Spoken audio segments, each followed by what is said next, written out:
in what way did any forces use the Strait of Hormuz to wage war against Iran? Because it was Iran who shut the Strait of Hormuz and was firing missiles and drones at shipping in the Strait of Hormuz. Can you just clarify what you mean by that?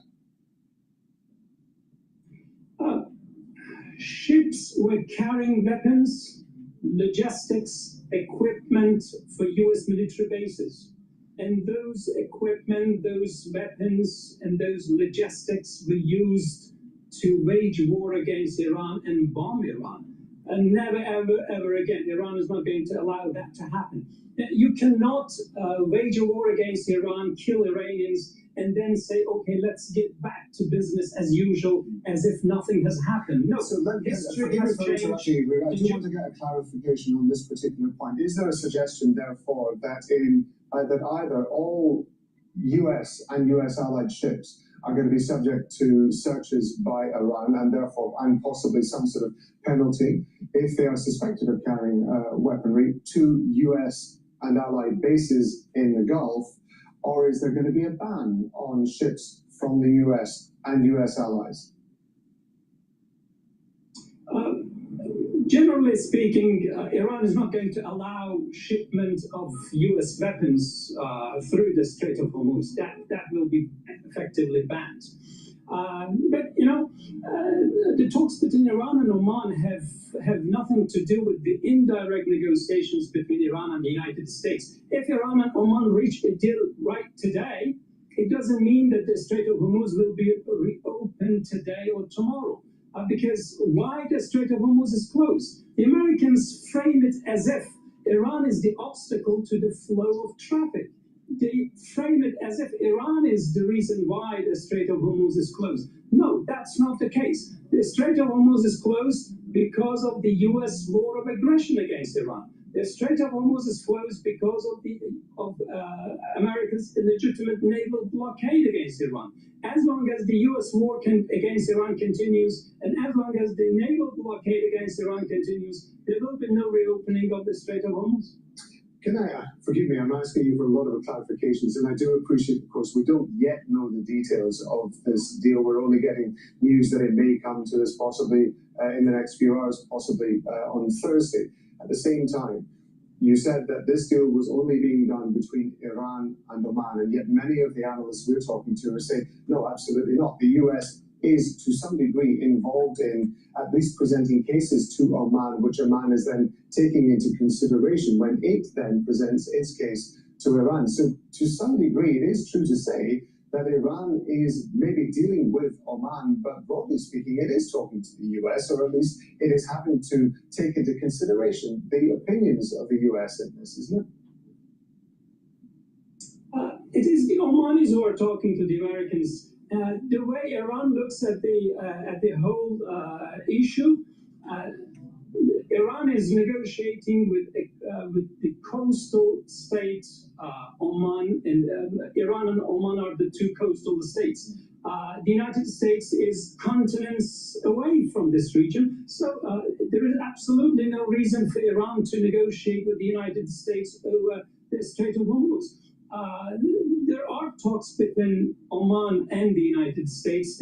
That's true, as a way of providing an opportunity for the United States to end the war. And this is also since the United States is imposing a naval blockade against Iran. And the other issue is that the Americans have intervened to create an alternative route along the southern coast. Iran has put an end to this route. Iran is not going to accept that because it will bypass Iran and will endanger Iran's national security. So that's closed forever. Under no circumstances Iran is going to agree to that. At this point, there are two issues that you for interrupting you. I'm kind of conscious of the time that we have, but I'm very grateful to you, researcher at the Center for Strategic Study.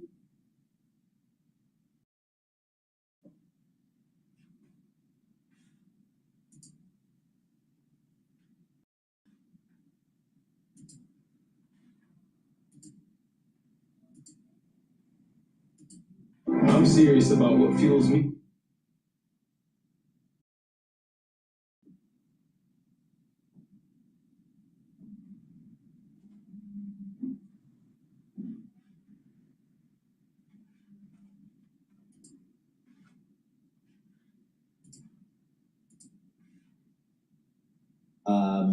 And that's kind of where you go. So this is, my sense is, the people who really love Elon and want to own it, they own it. Everybody else is just trying to figure out. We're going to try back to Peter Shear right now, Academy Securities. You know, Peter, I look at the market, and the question to me is it like a narrow retail enthusiasm or is there a real lift to this bull market? Well, one, that's always why I try and come to the studio so I don't have these glitches, but hopefully it's okay now. Separately, I think there's a lot of impact still from the situational awareness trade, right? I think that company, that hedge fund, whatever you want to call it, pushed markets probably much higher than they ever should have been in early June on that AI and tech trade.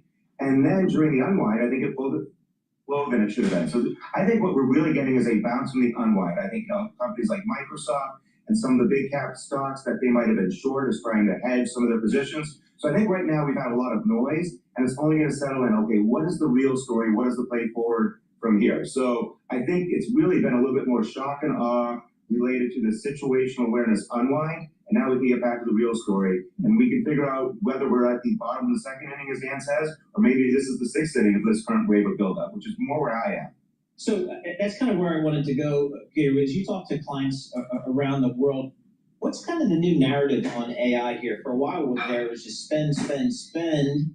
And then it became, you need to show me return on investment. Are we still in that return kind of phase here? I actually do, and I think maybe we got carried away with the sell-off during that situational awareness unwind. But I think that is, where are we justifying the cost? Two, I think this cheap Chinese compute is really scary, right? It's reminiscent to me of what they did in the early 2000s, where they brought in, their manufacturing. You look at BYD automobile, right? No one really heard of that 5-6 years ago. Now it dominates Europe. So I'm really concerned that this compute has come on faster than many of us expected, certainly than I expected. That is potentially dangerous for the revenue side of this. And then finally, I think everyone's trying to use AI. And I get a lot of stories. I think it's somewhat maybe anecdotal in my life, and maybe because I've been conservative on it, people are reaching out. But I think everyone's trying to use AI, and everyone's trying to figure out, are we really getting the bang for the buck? And what if AI makes a mistake and we get sued? Who do we sue? How do we protect ourselves? So I think some of the AI spend on the corporate side might slow. Peter, thank you so much. Peter Shear, Academy Securities. They're too short today of a visit. Up 500, and then Dow pulls back a little, up 467 points, a big 0.9% higher. NASDAQ was up 0.3, now up 0.6% higher. And this, Paul, I think is critical. The VIX goes up. The VIX is supposed to go down. Yeah. And it's not. No, but it's still, we're still here at 17 and change. So, anything below 20, I think feels okay-ish for the market. You give up 20, a little bit of angst. Hello, this is Dr. Paul Cottrell. We are live streaming on Rumble, YouTube, and my website, the-studio-reykjavik.com. Thank you for joining. The markets are open. The S&P 500 is at 7,779. I have a year-end target at 7,800. Yes, we're close to it, but I suspect that the S&P 500 is going to have some sort of decline in this quarter or next quarter. What I have done, I've told people in my previous broadcast that I published that between 7,600 to 7,800, you may want to start start selling some of the equities and putting it into cash or cash equivalents. What I did 2 days ago was put about approximately what I had in the S&P 500 as a passive investment. What I did was I moved in cash about 7.8% in cash. Just waiting it out. Let's see what happens. I suspect that we're going to have some more conflict in the Middle East and more talk about debt problems, maybe some currency issues in Asia, and over-leveraging in some of the Asian markets like South Korea, dealing with tech. So right now there's a relief rally taking place in semiconductors and in tech. SSG, which is an ETF to short semiconductors, is trading at 1150. So right now, the momentum is buy tech. But I think that that might actually lose some steam and there'll be an additional downdraft. Now, will it go to 6,800 for the S&P 500? We don't know. We broke the support level we broke that resistance level of 7,600. So there was a big increase yesterday. So we're at 7,770, that's 7,783 right now. And the next resistance level is going to be 7,800. We have a relatively weak support level of 7,600. We have another support level of 7,200, 7,000, and 6,800. Right? Those are the support levels and the resistance levels. But once we get to just past 7,800, you may want to take a little bit more and put it into cash equivalents. Not all of it, just some of it, up to about a third of your S&P 500 position. This is for individuals that are investing. For individuals that are trading, you can go in and out, short the S&P 500 or long it, depending on the day. But for investors, I think it's prudent to take a little bit of your positions if you've bought in a long time ago and put it into cash, wait it out, like I said, anywhere from 5 to 10% maybe right now in cash or cash equivalents. And just wait it out. See if it goes down to 7,200 and then buy again. Or if it goes down to 7,000, buy. If it goes down to 6,800, buy. All right? It's not going to hurt you. But I do think that it just seems a little bit too much of a relief rally for tech, and the fundamentals haven't really changed in terms of over-investing in AI. And what's the real business model? How are these companies going to really make money?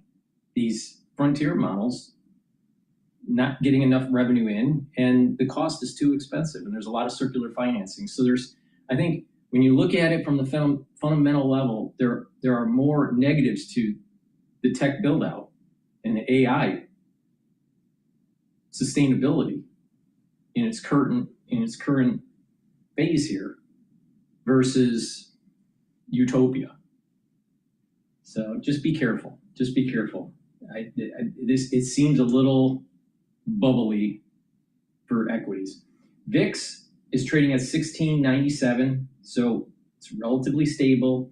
Currencies are stable right now. Euro's trading at 115. The Japanese yen's trading at 157.53. Oil is trading at 75.56. I have short positions in natural gas and in oil. Bitcoin is trading at 64,450. Natural gas is trading at 2.686.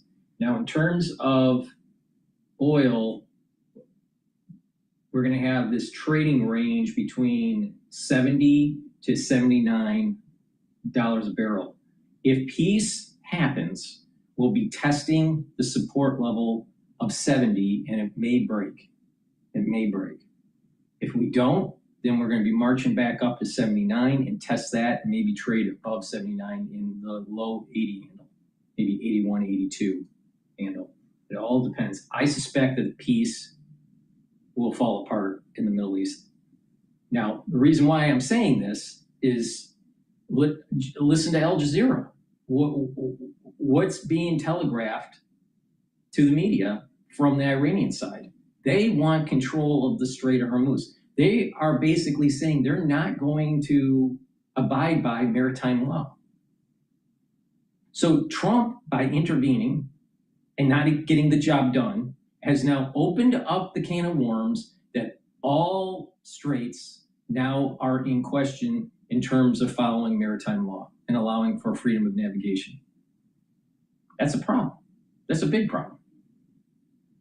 Trump's negotiating team should flat out say, you have no choice. This is an international waterway governed by international laws.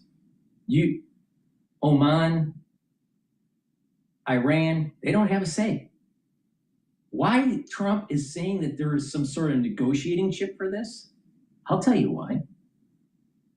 He wants to save face. He wants to not be considered a failure in the Middle Eastern war here by saying, we had a peace agreement, everything is okay, we're going to move our ships out of the region, and we had an agreement that they can do some sort of tolling or some sort of processing fee or whatever, however they massage the word. So basically what Trump did was nullify maritime law and freedom of navigation, while no country in the world has that authority. The United States doesn't have that authority to absolve it, nor does Iran. This is an issue really at the UN, not Trump's negotiating team with Kushner and Witkoff. This is unacceptable, totally unacceptable. But what Trump is trying to do is, well, we have an agreement. They're gonna, have a processing fee. We'll leave, and everything's copacetic. Think about what Trump would have to do if we left the region with our military, and then all of a sudden Iran starts doing a toll. We're not going to go back, so we might as well just agree. That's how Trump's thinking. We might as well just agree to nullify the maritime law of freedom of navigation in that region. That way we save face and we don't have to go back. Because think about the other alternative.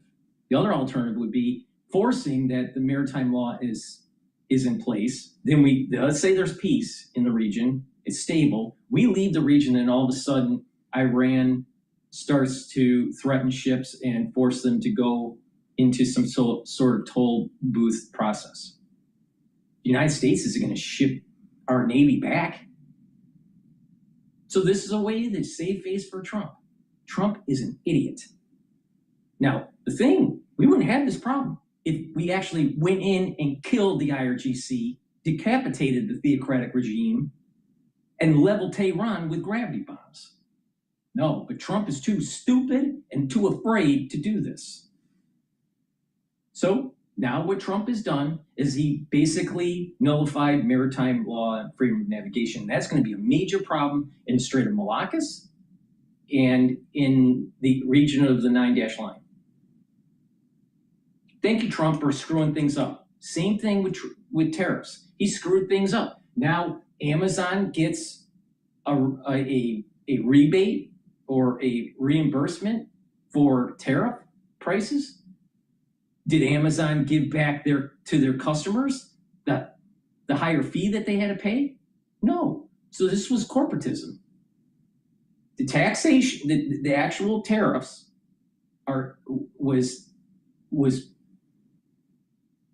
went to the corporations, and the corporations raised their prices, and the consumers had to pay it. So the corporations received the higher dollar value of the good that they were selling, or service, good, I guess, this good, on top of getting repayment from the federal government. When's the United States citizen going to get their reimbursement? So basically, more money went to the corporation, and because inflation's sticky, prices are sticky, the prices didn't go down. So you're still paying a higher price, even if there's not a tariff for that product. So Trump's trying to figure out a way to do more tariffs and screw it up even more. So in essence, the consumer had to pay for this. Trump issues tariffs, the companies pay the tariff to the government. They raise their prices, people buy their product, the money goes to the corporation to offset partially or fully the actual tariff cost. Prices are sticky, so they'll stay high. elevated, even if we don't have a tariff. The government received that their tariff money, and then all of a sudden SCOTUS says, nope, you gotta give it back.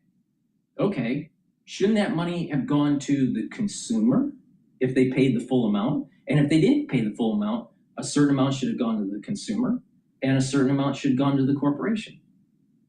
Or it should have been stipulated that this money will go to the corporation and the company has to reimburse the actual customer for the amount that they paid in tariffs.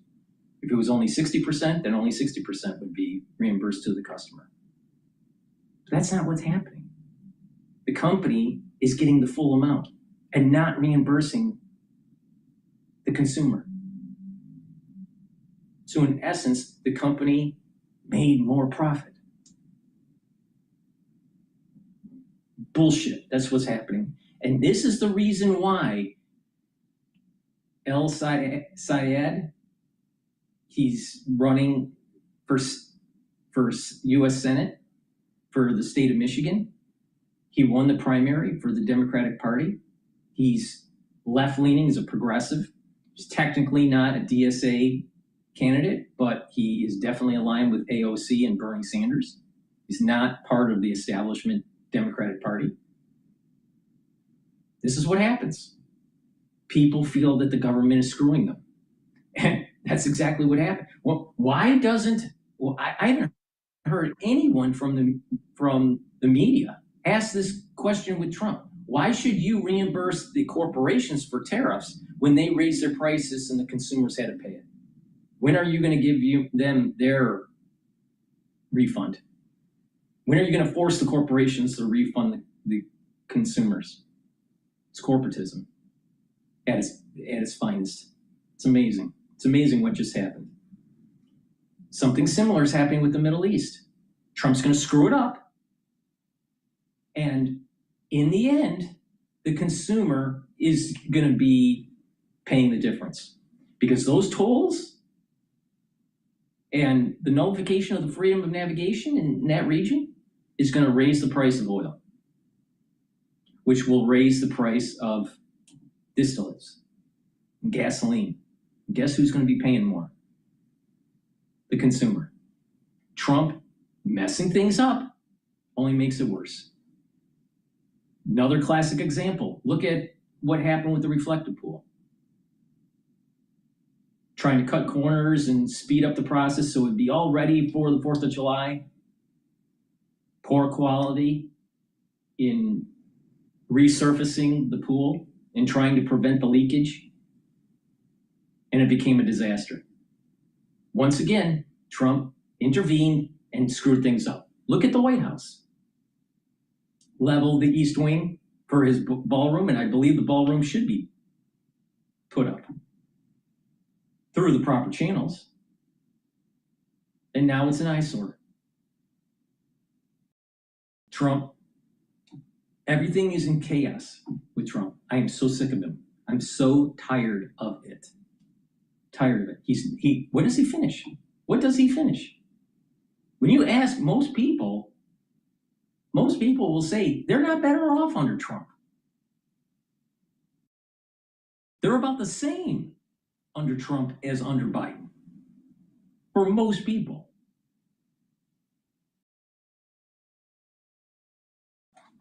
It's ridiculous.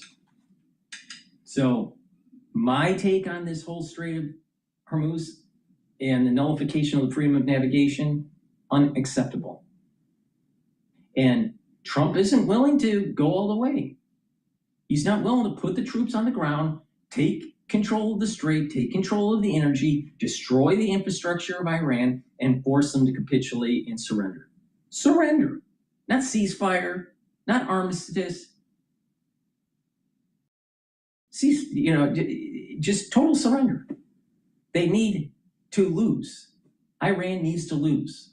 No? Trump thinks that he's going to be able to be a super negotiator and save lives and all this. He makes deals that he doesn't have even power to do. The United States can't nullify freedom of navigation. This is an international law. Oh, Trump can do whatever he wants. Really?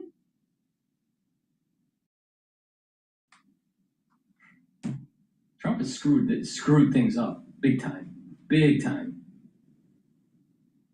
All right, let's play Al Jazeera here. But before I do, please help support the work that I do by getting the great products that I offer. I have supplements that help to slow down the aging process and give you vitality and longevity. In addition, you can help support the work that I do by donating on my website. You can donate through Stripe, PayPal, or buy me a coffee. You can also be a paid member to my Patreon channel. All these videos for free to give you my insight on the market, on the news, and how to improve your health and wellness. It's really simple. So please go to my store, the-studio-reykjavik.com. Use discount 5 to get $5 off any order. You can use that discount as many times as you want when you reorder. And get the great supplements that I offer, such as ashwagandha root. Ashwagandha root helps to control your cortisol levels and helps to control your blood glucose levels. And when you're doing that, you're helping your cardiovascular system, and you're also helping your immune system.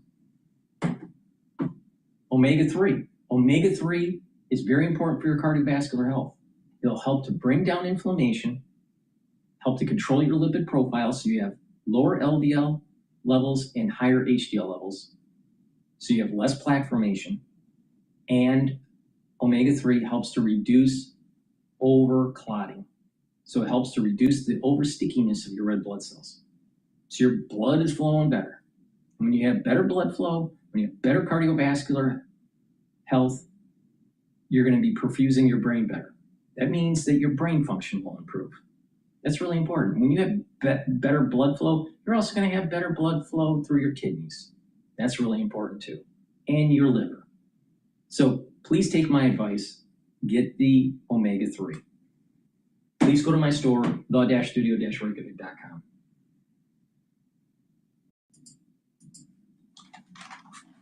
Over the last 3-4 days. John Bolton was a former US ambassador to the United Nations and served as National Security Advisor to President Trump during his first term. Even if there is a deal, he doubts Iran will stick to it for very long. What Trump wants here has nothing to do with the geostrategic environment in the Middle East. He wants the price of gasoline to American consumers to come down. And I think what he seems to be agreeing to here is a 60-day pause that will not settle any outstanding differences, but will allow toll-free traffic to resume through the Strait of Hormuz, which could result in a lot of oil and gas coming out and during that period of time. So that I'm sure was the interest that the U.S. was following. And if this deal comes through and it lasts for 60 days, that will be a boost for Trump in his efforts to get gas prices to consumers in the U.S. down. See, this deal Trump is not about solving the long-term issue. It's always these little micro steps. Little micro steps. What will help gasoline? What might help the stock market? What will help the bond market? Not solving the problem. And Trump needs to pay attention here. There's a curse coming. It's going to start on 9/11, 2026, and it's not going to end for 2 years. For 2 years. And it's going to affect the whole world. If Trump doesn't solve this problem in Iran, there's a 100% chance, 100% chance that there's going to be a lot of consternation in the world. 100% chance. He needs to solve the problem before 9/11/2026.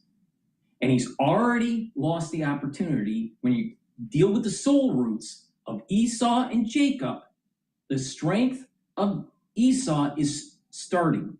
It's August, September, October, November, December, January. Then in February, Jacob is in control and goes all the way through July. So it's going to get harder and harder and harder as we approach 9/11/2026. And why is it that so many bad things happen in the West in October? That's the apex of the strength of Esau. And if you've been paying attention to the news, I've been saying for over a year that Esau, positive and negative soul root, has to be separated through a decapitation. What has Trump been saying in the news just the last 24 hours, 48 hours? I'm giving peace one last chance or decapitation.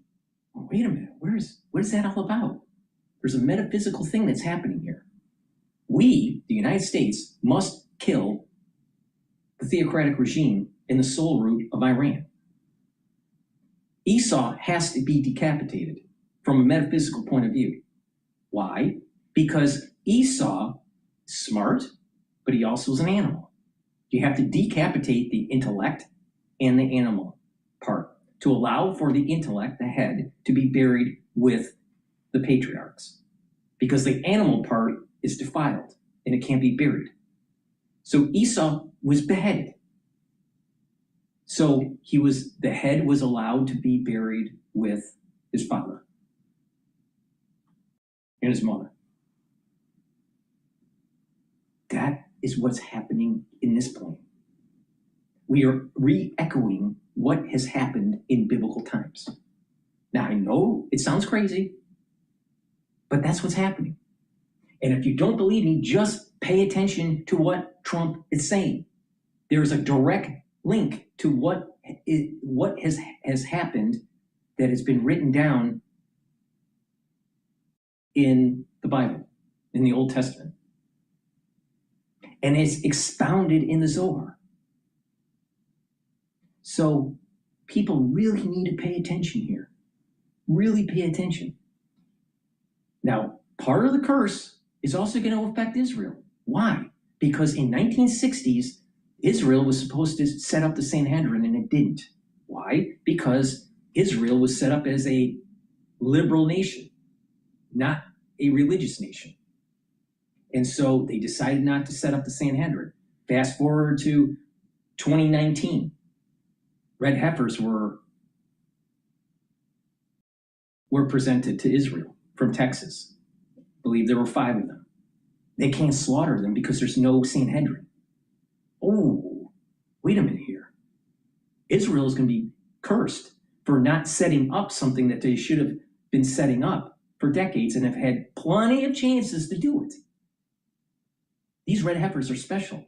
The last time we've seen this was 2,000 years ago. This doesn't happen very often.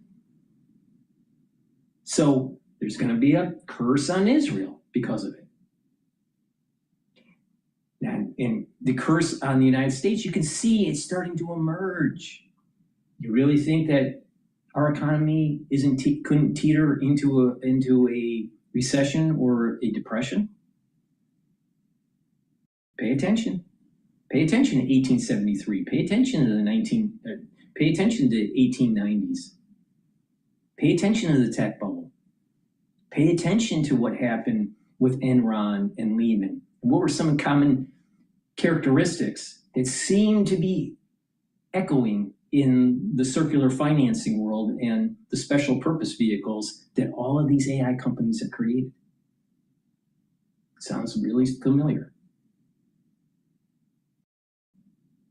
And then the freedom of navigation problem. Shortages of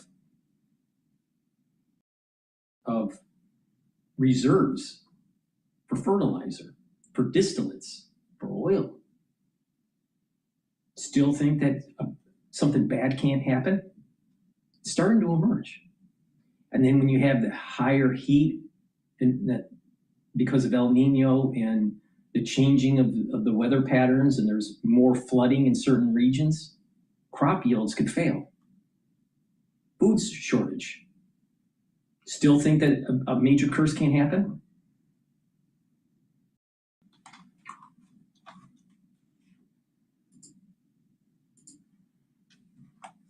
For potential agreement? Well, I don't want to denigrate investors, but it's been hard to use markets as an indicator of what might happen next. I mean, we're on this roller coaster ride, and it's been tough to kind of predict what might happen that will take us in the next turn of events. But to your point, I mean, this deal, this agreement, whatever it might be, is very, very hard to characterize at the moment. And the focus really is not so much on a sort of ceasefire, but on the arrangements in the Strait of Hormuz, which remain quite fuzzy. So last night we did get an indication from the president that things seem to be moving along, at least in his view, in terms of after talking with the Qatari Emir, saying that there are progress in talks with Iran. Still unclear exactly who is conducting those talks and how those are going. Well, they mentioned that the freedom of navigation needs to hold. Full stop. And if Iran keeps on playing games with the Strait, that they're going to get leveled with gravity bombs. I don't understand why we don't just completely level the southern coast of Iran and destroy Tehran. Why? Why can't we? Why? What's wrong with that? And control the oil infrastructure and use some of the profits to rebuild a constitutional republic for the Iranian people. That's what we should do. Now, Trump's afraid. Trump's afraid on everything. Mr. Bone Spurs, that wasn't willing to fight in the Vietnam War. Once again, this is what happens when you have a leader that is afraid. Kick the can down the road. It's only going to get worse. It's only going to get worse. But Trump thinks he knows better. And threatening more violence in the Strait. So there's a lot still that remains unanswered, but we're watching with laser focus today to see if there's any movement on those sorts of talks and what agreement might come of it. So certainly the Strait of Hormuz is first and foremost for a variety of reasons. But for President Trump, if you would ask him, he would probably say, we got to make sure that Iran never has a nuclear weapon. That's right. I'm not sure how you do that. Are there talks ongoing? Yeah, this is the way you do it. You kill the enemy. That's how you do it. It's not that hard. Kill the enemy. You know, start finding a general that actually can win a war like General Grant. There were lots of generals during the Civil War that just couldn't fight or didn't want to fight. They were too political. And all of a sudden, he has Sherman and General Grant to end the war. Get it done. That's what we need. We need a Sherman. We need a General Grant to get the job done. Instead of like, well, we got these precision missiles at 4 million a pop. So what? You win in the war? No. So we can stop them from having nuclear weapons by winning the war. And we can stop this whole BS with the Strait of Hormuz by winning the war. See, Trump, just in case you're watching the show, you're probably not, but just in case, the only way this is going to work, is killing the enemy.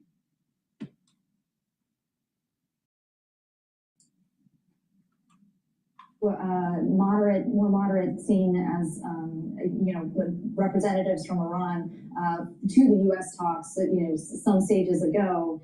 There's also, of course, you're right to point out the internal divisions. This has been a problem throughout the campaign and one that, Trump and other U.S. officials have conceded is tough to be up against is, just that there are so many voices within Iran and the regime is set up as such to allow for the IRGC to have military control.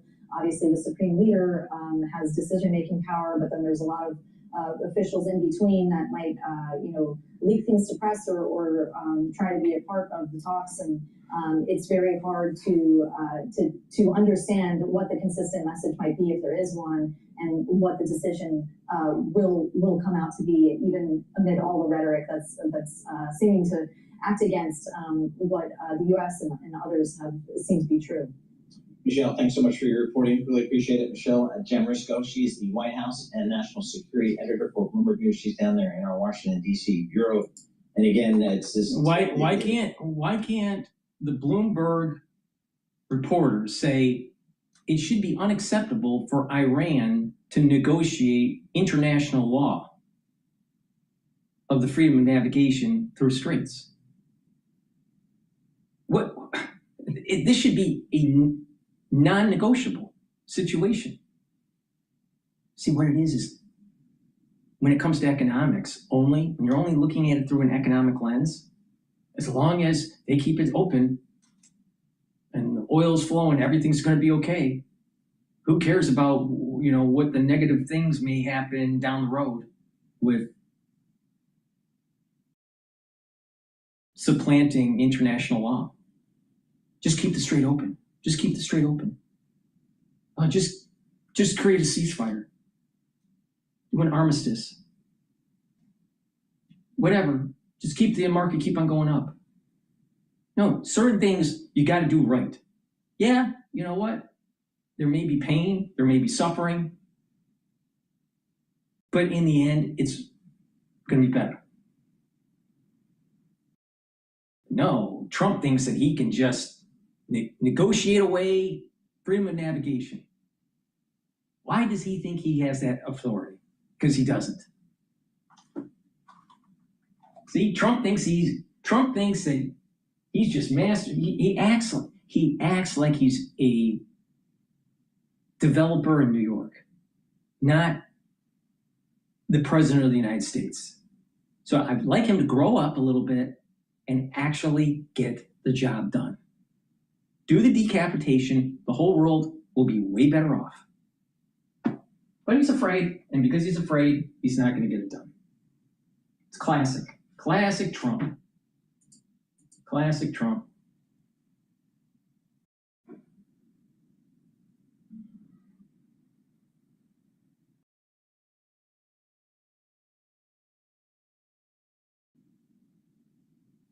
All right, let's listen to MS Now. This is dealing with El Sayed winning the primary in Michigan, which is a problem because you're starting to see a very progressive and ultra-left wing of the Democratic Party taking control of power in local elections and in federal elections. In the early hours of the morning, that it was going to be a little later in the morning, typically more. I want to start on the ground with you, though, Allie, in Detroit, where we're waiting for some votes to come in. Some people expecting this race to be called perhaps a short time from now. What are you hearing? I think that's exactly right, but we knew in the early hours of the morning that it was going to be a little later in the morning, typically Morning Joe, and way too early or as early as it gets. And yet here we are still waiting for the official race call. I do think that all signs at this point to El Sayed, and I have to say, throughout the night at Stevens HQ, it became clear that it was not going to be her night. There were moments where the folks who were at her election party were starting to leave around 9 o'clock. It starts looking like they're making a go of it. And of course, it was much closer than I think even some of those supporters early in the night thought that it was going to be. And that presents a real challenge as Democrats go forward here. As I was listening to those speeches that both of them gave around 1 o'clock in the morning last night, it was striking then, and it's more striking now, the ways that they both seem so eager to pivot to the general election. And in large part, that's because this primary itself has been so bruising. And I have heard so many hurt feelings on both sides when it comes to allies and supporters of theirs in Democratic ranks in official politics, but then also when I was talking to voters throughout the day yesterday, Willie, I think there is a lot of healing yet to be done.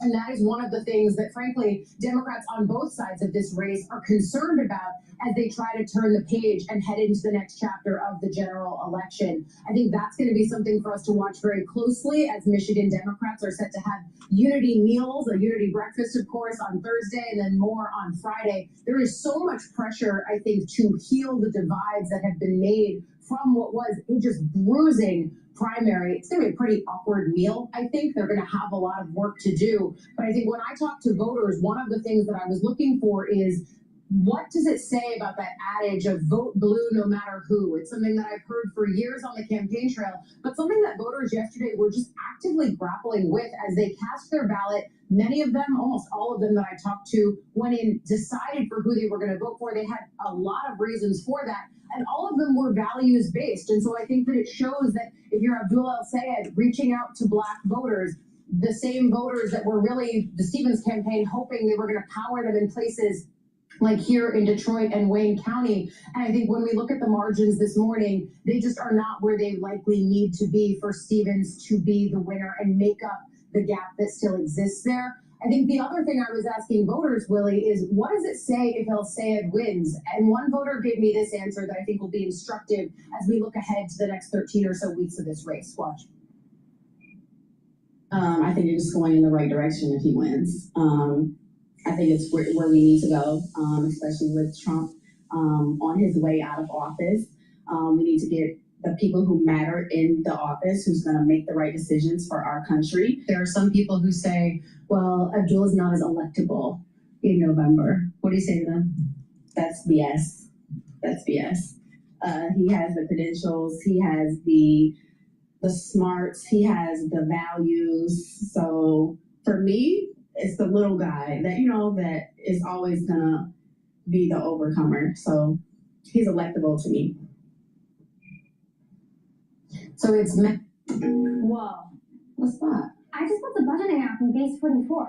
Guys, you just built an app. Impossible. You're gonna kick. So it's mending divides that might have been born from this primary, but then also on Abdul El-Sayed's part, convincing voters, not just those that didn't vote for him because of a misalignment of values or politics, but also because they just want to win in this place. Now that it's the general, now that it's about Trump and Rogers and Republicans, Michigan Democrats I've talked to say, all right, I just want a fighter who can win the state. Ali Vitale in Detroit this morning. Ali, thanks as always. So, Ron, this race has been sort of painted as a snapshot of what might be happening nationally in the Democratic Party, but really today and this morning it is about the state of Michigan. So given all your background, your experience there in Michigan, what are you watching play out there right now? Well, I'm watching the revenge of the embattled establishment versus the march of radical populists, which is basically what we're seeing nationwide in the Democratic Party. And will we have a mirror image of the Republican Party? Is this going to be a partial takeover in the next couple of election cycles, like the Tea Party in 2009, or a full takeover of radical populists like we had with the MAGA movement in 2016? So, Ron, talk a little bit about, if you would, about Abdul El-Sayed. Obviously, there's been this national attempt in the state of Michigan to paint him as a radical, and I think some people do not disagree, obviously, with his views on Israel, for example. He has some things to answer for there. But what kind of public servant has he been? What kind of candidate has he been? And then what kind of, potentially, United States Senator would he be for Michigan? Now, I use the word radical in the sense of populism, that both parties, because of how dysfunctional our politics are and how weak our economy and our way of life is in America now, that there's push from both extremes to have a more populist movement. Abdul Sayed is as a public servant, relatively untested. He's been a public health doctor in Wayne County in Detroit. Wayne County is the main county here in the state. As a politician, one of the most talented political athletes I've ever seen, and I covered Bill Clinton in Arkansas, in Washington. He's charismatic. He's on message. He knows how to connect with people in big arenas in Detroit. And I'm up here in northern Michigan. I've seen him in small libraries in red counties connecting with folks. He's very ambitious. He's very mission and values driven. He's somebody to watch, whether he wins or loses today. He's the type of candidate that's the future of the Democratic Party, for better or Ron, worse. good morning. Ron, good morning. Good to see you. Michigan, talk to us about the state of Michigan. It went twice for Trump, though he lost it in 2020. Republicans who are pretty pessimistic across much of the country this fall, they like Mike Rogers, they like Michigan, and frankly, they'll tell you, privately anyway, this would be the race. If Abdul El-Sayed was to win, this would be the race they feel better about. Talk to us about how Michigan shapes up as a general election state and the strength or weaknesses of Rogers' candidacy. The Republicans are spinning you. If Abdul Sayed wins this race, he's coming out of it with huge momentum. He's got all the headwinds or the wind to his back because of how poorly President Trump has delivered for the people of the state of Michigan. Yeah. He promised to bring down inflation on day one. He promised to have no more forever wars. He promised to fight for us and not fill his own pockets. And now here we are with an election. And Mike Rogers, for as modern as he was years ago in a different time, and for as incredible of a record as he has, and for as formidable of a candidate as he can be, he's tied to President Trump. And that is not a good place to be in this election cycle anywhere in purple and blue states, but especially in a state like Michigan that puts so much. Trump has failed. Manufacturing jobs, not as many as he said he was going to happen. He stated that there are far more people employed now than ever in American history. That's not true. It's just slightly higher, not far more. If you don't believe me, take a look at the data. All you got to do is use your LLM and it'll tell you.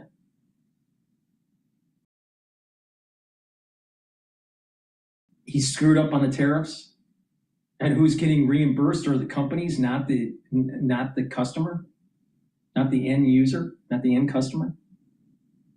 That's crazy. The debt, the yields are going up. He's afraid to actually get the war done. We could have destroyed Iran, absolutely destroyed, and had troops on the ground and controlled the strait in the first 3 to 4 weeks of the war. Trump was afraid. So he screwed that up too. There's going to be a complete voters in the midterms are so pissed off that the Republicans are going to lose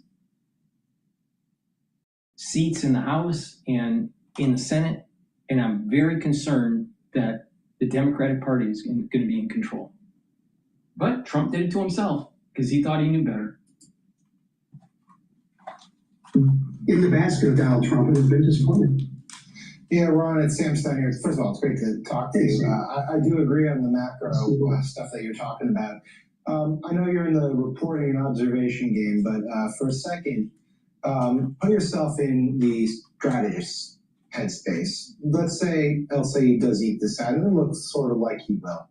Obviously, there's some things he has to do, even with those good macro trends, to better position himself for the general. What would you suggest are the first steps he makes in that general election context? At first, I'm out of the journalism game. I appreciate that you still are. Fair enough. I'm going to put on a hat that I wear all day now. Okay. First, he has to not change too much. Don't play this old game of running to the middle. He has a message that will resonate with the people of Michigan. I'm going to put money in your pocket. I'm going to take it out of politics, and I'm going to give you health care. That's not a radical position. That's right in the mainstream. Secondly, for as charismatic as he is, for as talented as he is, he has a tendency to come across, and I would tell him this personally, coming across sometimes a little too condescending, a little too cool for school. He needs to keep in mind that he's speaking to all Michiganders now, not just the base. I'm telling you, he's got the potential for doing it. I see him doing it on the smaller scale, especially up here, like you say, in northern Michigan. But he needs to moderate his tone a little bit, but not moderate his message. And obviously, you have the tropes. He's got to reach out to A.B. Stevens voters. He's got to spend even more time in Detroit to make sure he brings black voters across. But I don't think he's going to have a problem with that. Again, independent voters and Democratic voters in the state are tired of Trumpism, tired of MAGAism, and they're dying to vote for anybody who's going to give them a different direction. Ron, I want to pick up on that. As John mentioned, the state of Michigan voted for Donald Trump twice in 2016, and they kind of left him in 2020, voted for Joe Biden, came back to him in 2024. You say they're fed up with MAGAism in the state of Michigan, but it still seems like the margins are pretty close. What is the feeling among, let's say, independents right now about Donald Trump and this administration? It's the same as it is around the country. They're sick of it. They're tired of Trump. The polls show you that. Now, Democrats can't get too heady about this because just 2 years ago, independents were for Donald Trump in the state, in a lot of states. A couple years before that, they were for Democrats. Independents, a lot of voters are swinging back and forth because they're not happy with what they're getting from either one of these parties in the duopoly, and they're looking for something new. That's why 10 years ago, Donald Trump, a failed businessman and a reality TV star, looked like a good bet because he was different from the status quo. Abdul Syed, a Muslim, a ultra progressive, somebody with not much of a public service record, is different. He's not for the status quo. He, like a lot of populists on the far left and the far right, are against, I'll put it this way, he shares a lot of attributes with MAGA voters and MAGA leaders, against the status quo, against the establishment, against anything that is holding us back this last 2 decades. and a critical seat for Democrats to hold on to if they have any hopes, obviously, of taking the Senate.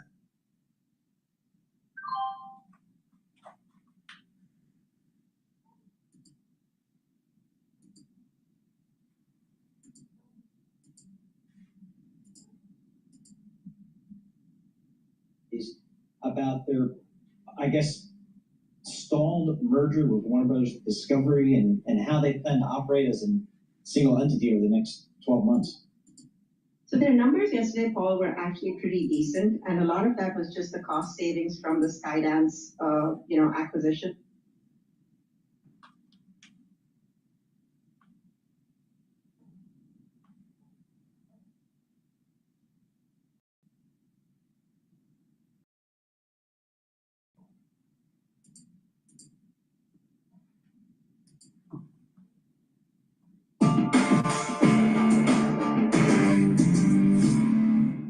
The results are in. Decision Desk HQ has called the Democratic Michigan Senate primary race for Abdul El-Sayed. These results coming in just within the hour. Take a look, the tight race until the end between El-Sayed and challenger Haley Stevens. A little over 1% difference between the two. Notably, Mallory McMorrow, who dropped out of the race in early July, received 4% of the vote.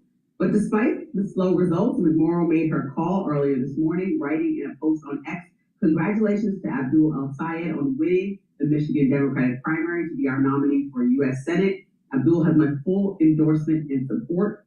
She continued, "This was a brutal primary, believe me, I know. And Trump and Mike Rogers are counting on us to stay divided. Let's prove them wrong by beating Mike Rogers and taking our country back." Well, it was much closer than expected. Yeah. The polls had El-Sayed winning very decisively, and here he's winning by a 1.5 basically. That's probably good news for Mike Rogers, the Republican candidate. Has to be thinking that my polls showed me up slightly against El-Sayed anyway. So if the polls were massively overcounting the El-Sayed support out there, maybe this could be a pickup for me. He is, as I said over and over again, a just very extreme candidate. He'd be one of the farthest left people ever elected to the Senate, maybe the farthest left person ever elected to the Senate, period. And can you run someone like that in a purple state, in a state that voted for Donald Trump twice? That's what we'll find out. There got to be some Haley Stevens voters who he'll be making a pitch for their vote, and he should be reminding Mike Rogers should be reminding voters in the state at all times that El-Sayed is buddy, and his chief surrogate was someone who thinks America deserved 9/11. So I'd be saying that over and over and over again until I'm blue in the face, and then we'll see. But credit where it's due. This is a big win for. I know you keep saying he's not officially part of the DSA. He's not. He's a socialist left candidate. And so he's the one it's a huge win for there's a log in from the face. It's a huge win for their movement, because this is the first time you actually had a statewide race, moderate, centrist, establishment supported, AIPAC supported liberal versus far left candidate, and look who won. I think it's important to say that he hasn't officially aligned with the DSA, but still is a progressive candidate, because look at someone like Bernie Sanders. You know what I mean? This is somebody who wants more medical coverage for folks. Bernie Sanders who wants to. Democratic socialist. Okay. I don't know whether you're part of the group or not. Okay, but the group actually are the people that are going on television and creating havoc for candidates or people in positions like Mamdani and candidates running like Abdul El-Sayed. So by not claiming to be part of that group, you can say, listen, you guys want to get rid of police departments? I don't. I still want these policies to be implemented that are progressive, but not to get rid of police departments. And I think that's a distinct thing that we have to separate, because some of the things that the DSA leadership is going on television saying is making folks uncomfortable and messing it up for candidates that actually have good ideas.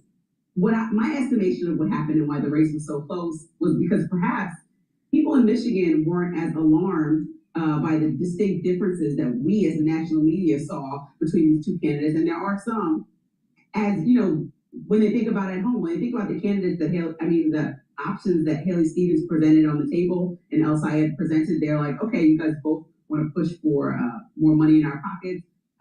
Haley Stevens has a different way to get there. She wants to talk about the automobile industry more. Abdul El-Sayed wants to make sure that corporations aren't taking advantage of us, talking about union workers more. You guys both want to get us more health insurance and health care on a federal level. And so these are conversations that both of them are having. The distinct difference was about funding for Israel and where they stand on that issue. Obviously, Haley Stevens has accepted a lot of money from AIPAC, not directly, but organizations attached to AIPAC, and El Sayed has not and has criticized her for that. Yeah, that's the litmus test in this race, clearly. So the harder sell, I think, would have been for El Sayed supporters to go over to Haley Stevens, not for Haley Stevens supporters to go over to El Sayed, because at the end of the day, their policies are extremely similar. And what they would like to do outside of him just arguing that he wants to bring more jobs back to the automobile industry, he might still want to do that, but didn't make that a flagship part of his campaign. I mean, would you prefer Mike Rogers, a Republican, in office? Because if you do, that means that you like a mirror, pretty much reflection of what's already happening in government, and you think that Republican policies that are implemented by this administration are working, because it's a vote for what's happening and the status quo to continue. Chose Donald Trump as president, so clearly they're not opposed to the Republican Party's agenda. Mike Rogers is a very moderate Republican. He's not going to push back against President Trump. He's not going to go in there and really ruffle feathers. Everybody knows. Do they want someone to push back on Donald Trump? I don't know. Well, I don't know. Do they like being broke? I mean, look at the economy, Ron. We have to address. We're going to be broke once we. We have to address what's happening. People are upset right now that the Iran war is still ongoing, or maybe stopped or paused, but oil is held up. It's above $70 a barrel. I mean, gas prices are high. People are upset that grocery costs are high. Inflation, that fertilizer is costing more for farmers, so they can't go to the grocery store and get things, fruits, vegetables at the same cost that they might have a couple months ago, or even when Biden was in office. People are not just taking this lightly, especially when President Trump campaigned as the businessman in chief that was going to do something totally different than we've seen. So people are naturally frustrated. So when you talk about all that Republican support, is it still there? Are people going to think that Mike Rogers, who's right down the middle, is going to just hold the status quo pretty much, is going to be the person to get in office, or do they want a dramatic change? It doesn't mean that Michigan has to turn into this widely blue state. It just means let's try something else. The same people who were in Michigan that maybe didn't love the president's demeanor and the way that he addressed folks and didn't like his behavior still wanted the policies because they wanted to try something new. Like you said, they put Trump in office. So perhaps they are looking at what they chose and say, let's try something else. Maybe. I mean, really what this is about is who's going to have control of the Senate. Democrats need to pick up a number of seats, 4 seats, while not losing anyone. So this would be a seat they'd lose if El Sayed proves to be a significantly weaker candidate than Haley Stevens, which appears to be the case. I don't know. His side seems very, obviously they won, so they should be happy about this. And it, even before we called it just now, all evening, late into the evening, all morning, it looked like he was going to pull it out. But the polls he released showed him winning by 10, 15, or more points. He's going to win by 1 point, which is close. It's going to make people think, wow, maybe if Mallory McMorrow, who is the third candidate in the race, she dropped out. She's getting 4%, and she's presumably closer to Haley Stevens than she is to Abdul El Sayed. She should have gotten out sooner and or been more explicit about, hey, my voters, you should vote for Haley Stevens. Could have been a different race. I mean, could have, should have, would have, doesn't matter now. He's the candidate, so.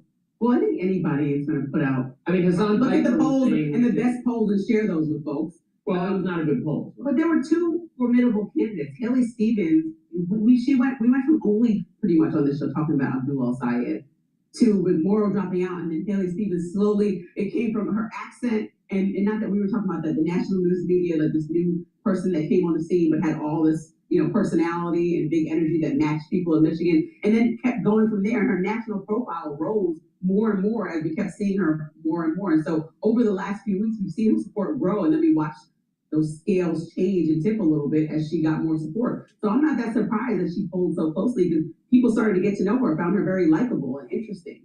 And so that's why I think people in Michigan maybe were actually conflicted and actually had some place where they were like, I'm not really sure which way I want to go. And perhaps they weren't that turned off by El Sayed, but they were interested, more people, in like what Haley Stevens had to say. Well, if they weren't that turned off by him, there's still time, because Hassan Piker's He's not out there saying he's not Hassan Piker. You're right. Hassan Piker is now in Wisconsin, speaking on behalf of the Thanksgiving hater, Francesca Hong, trying to prop her up, talking about all the radical communist victory party, what that will look like once they've won. That's what people want. Then I can't stop them. But maybe they're enough. Maybe, who knows? There are enough sane Democrats who can say, I can't participate in this nonsense. I don't want to be affiliated with it. I'll just stay home. I can't vote for Republican. Fine. I'll just stay home. I love that we're talking about sanity because that leads perfectly into what I'm talking about next in my lens. Ohio Congressman Max Miller is rejecting calls to resign. Please go to my store, the-studio-reykjavik.com. Get the structural nail silver lozenges. You can get it in Manuka honey or orange splash fortified with vitamin C. It's made from structural nail silver. It'll help to neutralize. Perfect for the allergy season, the cold season, and cleaning around the house. Please go to my store and get the structural nail silver lozenges. Magnesium and zinc helps to boost up the immune system and helps with brain function. Vitamin C and magnesium helps with the immune system, boosts up brain function, and helps to improve your skin. You drink filtered water, take the vitamin C and magnesium. This vitamin C will cross-link with the collagen and improve your dermal layer. It's a great way to improve skin health. Probiotics. You can get it in the powdered form or the veggie cap form. With a good probiotic, you're going to improve your gut biome. You're going to be able to absorb your nutrients more efficiently, improve your immune system, reduce inflammation, reduce leaky gut syndrome, reduce the chances of food allergies, and by having a good gut biome, you're going to improve your brain function. You're going to be able to sleep better. And by sleeping better, you're consolidating memory, detoxifying your central nervous system, and you'll be well rested. So please go to my store, the-studio-reykjavik.com, and get the probiotics. Probiotics also help with skin health. So please go to my store, the-studio-reykjavik.com, use discount 5, you get $5 off any order. It's a great way to get healthy. And again, brain function is really important. Now what we're going to do is Hassan Picker, endorsed DSA candidate, maybe the craziest yet. This is the National Review, so let's listen to it.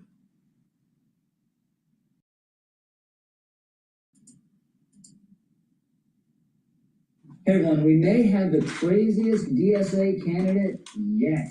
You talked about your past positions that he keeps highlighting and, obviously likely would continue to do so before November should you win. One thing that they brought up as well was a post from you in 2021 where you said Americans should cancel Thanksgiving, should have done this in 1621.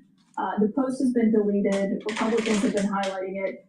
Do you still believe that Thanksgiving should be canceled? Hey everyone, I'm Rich Lowry of National Review, and that was Francesca Hong, DSA gubernatorial candidate out in Wisconsin, winning in the Democratic primary there in the polls, going away. The election is about in a week, and she was interviewed by Caitlin Collins at CNN about her outlandish views on Thanksgiving. Going to come back to that, but this is such an interesting phenomenon because this is a candidacy that's not being driven by the persona or the political skills of the candidate. No, it is her core lunatic views that are so appealing to Democratic primary voters out there. I want to get into those views some more and what is the worldview that ultimately undergirds them. First of all, more on Thanksgiving. This is her original tweet.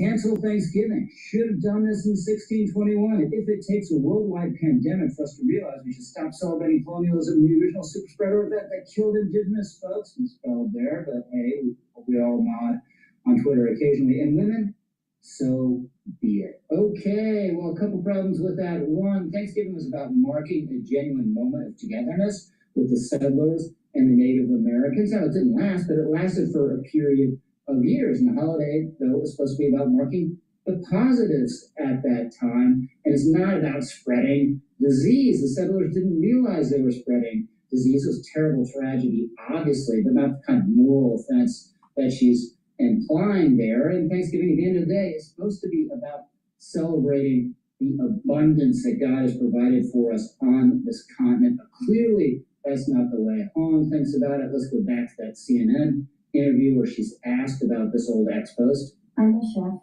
and one of the first meals that I made that was for the community when I was 16 was a Thanksgiving meal. Now, I always think my hospitality background in owning a restaurant for 7-8 years, that bringing folks around the table to share conversation and build community is always a good thing. But Thanksgiving is also a time that's incredibly painful for many people in our communities. And so I think I wanted to make sure that people understood that there are multiple views, but views can evolve. And the position that I'm running for right now, and I think my background as a chef, will actually help me become a better governor that's able to bring more people to the table. Okay, now bringing people together for a meal.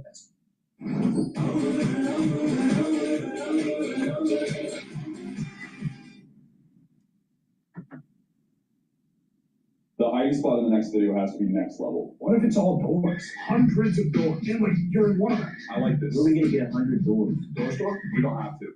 Okay, now bringing people together for a meal, that's fine. Nothing wrong with that, obviously. It can be a wonderful thing. But Thanksgiving is about more than that. It's about expressing gratitude for our country and to our God. Again, that's an element of the holiday that apparently is lost on her. And the idea that this is extremely painful event annually for lots of communities across America.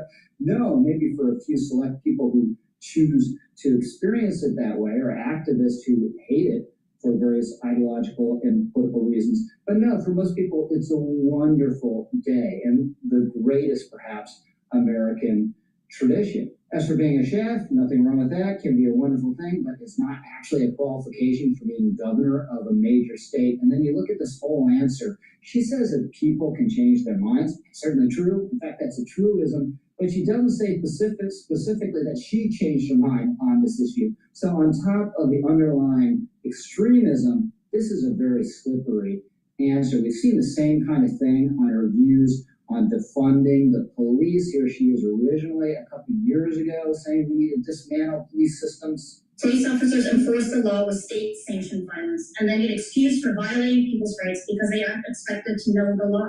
Minneapolis police spent nearly $5 million implementing trainings, increasing diversity, repairing to strengthen trade relationships between cops and communities.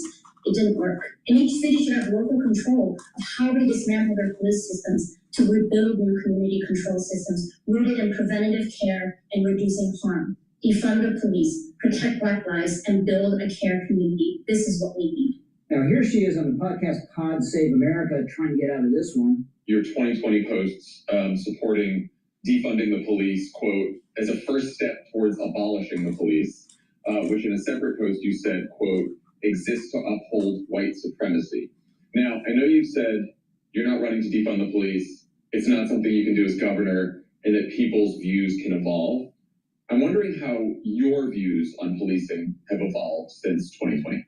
My views have only become stronger in that I'm serious about public safety, and I will not abolish the police. My views are that people are struggling right now and need basic needs met.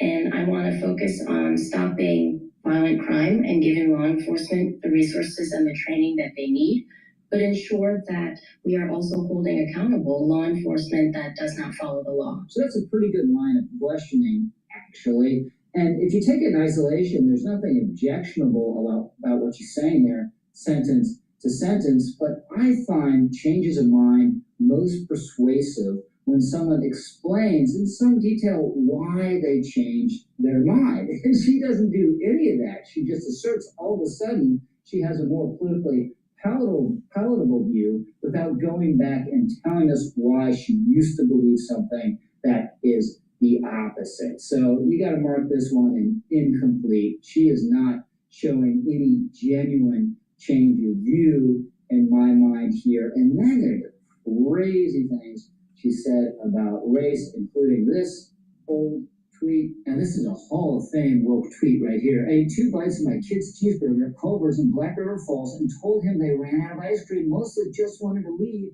because I was on the verge of an anxiety attack. Too many old white people who didn't think we spoke English. This is so weird. Who starts wolfing down their kids' food at a fast food place because they're people of the wrong race around or white people around? Same thing with lying about the availability of ice cream. That should be some sort of serious moral offense unless you have really good reason to do it. And a race panic is not a good reason, but there's more where this comes from. I wasn't always aware of the struggles of other communities of color, because for me, assimilation always kind of took over. And so I did marry. My proximity to whiteness continues, right? My son is biracial. He's half white and half Korean, and I think navigating, what his identity is and how people perceive him is always at the back of my mind as well. Again, putting aside the toxic worldview here, this is just so strange. Who talks about the man she marries in these terms? If she's about to say, I married a white man, she kind of catches herself, and then talks about her son in terms of being in proximity to whiteness. As far as I can tell from the context here, she's saying this kind of undermines her own victimhood or sympathy with other people of color who are supposedly victims. Let's hope her son never sees that one. But she's clearly, as so many of these DSA candidates are, totally obsessed with race. Introducing legislation to add Asian Americans to school curricula when in terms of, adding us on to American Indians, Black Americans, and Hispanics in terms of citizenship requirements for what needs to be in curriculum for school boards, going back to making sure that talking about racial identity and the role of race is ubiquitous in classrooms. A couple things about this one. One, the idea that kids in American classrooms aren't being taught about race is completely wrong and out of touch. Two, the last thing they need is more race-based instruction, certainly from the woke perspective that Hong is talking about here. So, as I said at the top, she's not a great candidate. I think you probably have seen that in some of these clips. I want to underline that point, though, because again, I think it's important to this phenomenon with this clip where she's talking to reporters on the campaign trail about her past views on the police. Why do you believe that the police must always... At Capital Group, we design our active ETFs to weather the ups and downs of the market, so they can be rooted at the core of the portfolio. They're meticulously crafted to endure. Capital Group, actively different, active ETFs. Discover Legoland New York this summer. Experience wild rides and the return of Lego Festival with 5 unique zones. Stay at the Legoland Hotel and don't miss the Ferrari. Why do you believe that the police must still exist? Still existing, because the reality of this moment and in the types of public safety systems that we have, I want us to be sensible and realistic, but we know now that the billions invested in the criminal legal system is not working. We are spending on incarcerating an individual more than tuition for UW-Madison. That, this is about making sure that local law enforcement is working with community, that we are taking resources from the state and investing in things like public education, victim services, out of school programs for our kids to go and have a great, be able to be themselves. These are things that data and facts have shown that prevent crime. That's so bad. There's a real Kamala Harris word salad element to that. And that was just the first part of the clip. She went on like that for some time. Now look, I'm an objective enough person and political analyst. I can realize, even though I don't like AOC, there's nothing she says that I agree with. She is a person with genuine political talent and charisma. There's a reason she's become a national figure so quickly. Graham Plattner, a loathsome person. You wouldn't want to have anything to do with this guy, but had a certain sociopathic, rough charm or charisma to him. None of that here with Hong. She reminds me a little bit of the eccentric, socially isolated person you see at a public library who's a low talker and who's using the computer there during the day. That's what her persona is. So she's not rocketing to the top of the polls in the Wisconsin gubernatorial race because of her personality. And she's ahead, again, by about 20 points in the latest poll. And the person who was in second place in that poll just dropped out. So it's not her persona. It is her worldview that Democrats in Wisconsin are finding so compelling. And if you look at that, this is not the old socialism where you're a socialist and you want to nationalize some industries and you want Medicare for all. Views I reject, but we could have an honest argument about those. No, this is something deeper and more profound kind of critique of America. She rejects Thanksgiving, our great national festival. She believes the criminal justice system and the police in America are fundamentally corrupt and racist, and she's obsessed with race and clearly believes the United States itself is corrupt to the core and based on systems of oppression. So this is a thoroughgoing, radical critique of the United States of America as such, and she's not winning despite these views. She is winning because of them, and that's extremely disturbing. Hey, by the way, comment, like, subscribe. I promise you won't regret it. I'm Rich Lowry, over and out. Goes back to what I've been saying. These Democrats, especially left of center or ultra left of center, they are aligned to relativism, not aligned to the Enlightenment. And because of that, anything goes, and it's all this multicultural stuff, and everyone's opinion must be equally weighted and all this, and that you have to be cognizant of all the microaggressions in the world and all this stuff. No. Our country, the United States, is built on the Enlightenment. We have a constitutional republic, and it's based on life, liberty, and property rights. These Democrat, socialists, and left of center types, they aren't in line with this foundation of the United States. It's God, country, and family. God, country, and family. Not the demonization of Thanksgiving. Please go to my store, the-studio-reykjavik.com, and help support the work that I do. All these videos are for free, and if you take my advice, you're going to be able to make some money in the market and get healthy. Vitamin B complex is super important to take if you're 40 years of age or older.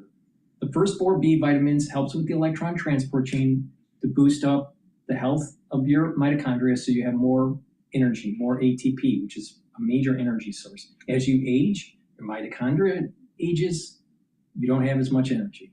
This is going to help boost up that energy. In addition, your cellular metabolism will improve, and you'll be able to protect your neurons, which is really important, through vitamin B12. Digestive enzyme complex helps to reduce the load on your pancreas.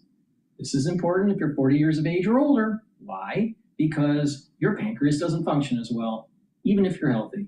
So you need to give it a little bit of help and a little bit of rest. So digestive enzyme complex is going to help to break up the carbohydrates, proteins, and lipids.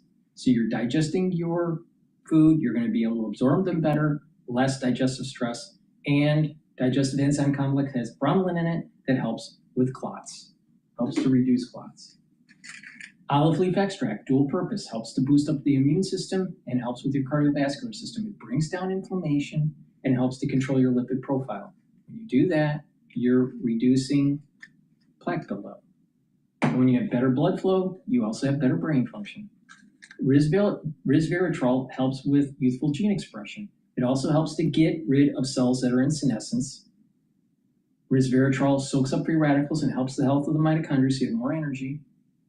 And resveratrol, taking it regularly, will also help with your basal layer, especially if you stack it with C60, so your skin will improve, because that basal layer for your skin is where your new skin cells are generated.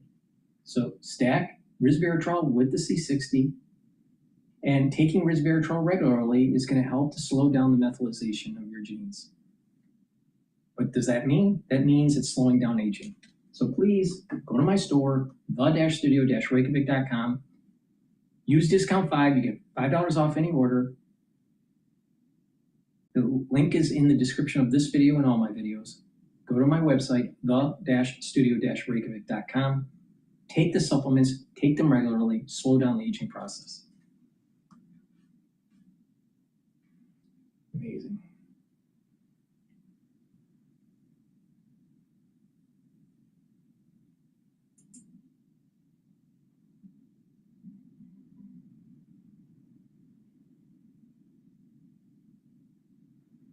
Let's listen to Fox News. We have a major call to make on this Fox News alert on a major race out of Michigan that could reset the race for November, and the balance of power in the U.S. Senate. Abdul El-Sayed, age 41, ran for governor 8 years ago, unsuccessful against Gretchen Whitmer. This time, a winner against Haley Stevens. The Associated Press has made the call, and El-Sayed now will take his campaign head-to-head with the Republican Mike Rogers in November, and that will be one to watch. Wow. Dana's out today. I'm Bill Hemmer, live here in New York City as we roll on. Been waiting on it. Now we have it, Aish. We have it. It is a major shakeup, I think, for establishment Democrats who are backing Haley Stevens. I might ask me. The other question is, how did the polls get it so wrong? This guy was up by double digits, Bill, and now we're looking at a 1-point lead, winning this primary by just 1 point. And is this a big wake-up call that El-Sayed needs to be more compromising, perhaps, from now on, as he does have a lot of independents in that state, a lot of centrists in that state to win over if he's going to make it into the general? So this is what he campaigned on: Medicare for all, no military aid to Israel, tax the rich, reform ICE, abolish the filibuster in the Senate if he wins, and campaign finance reform. So we've been watching Michigan, and this is the check mark we've been waiting for either Stevens or Syed. Mallory McMorrow dropped out of this race weeks ago.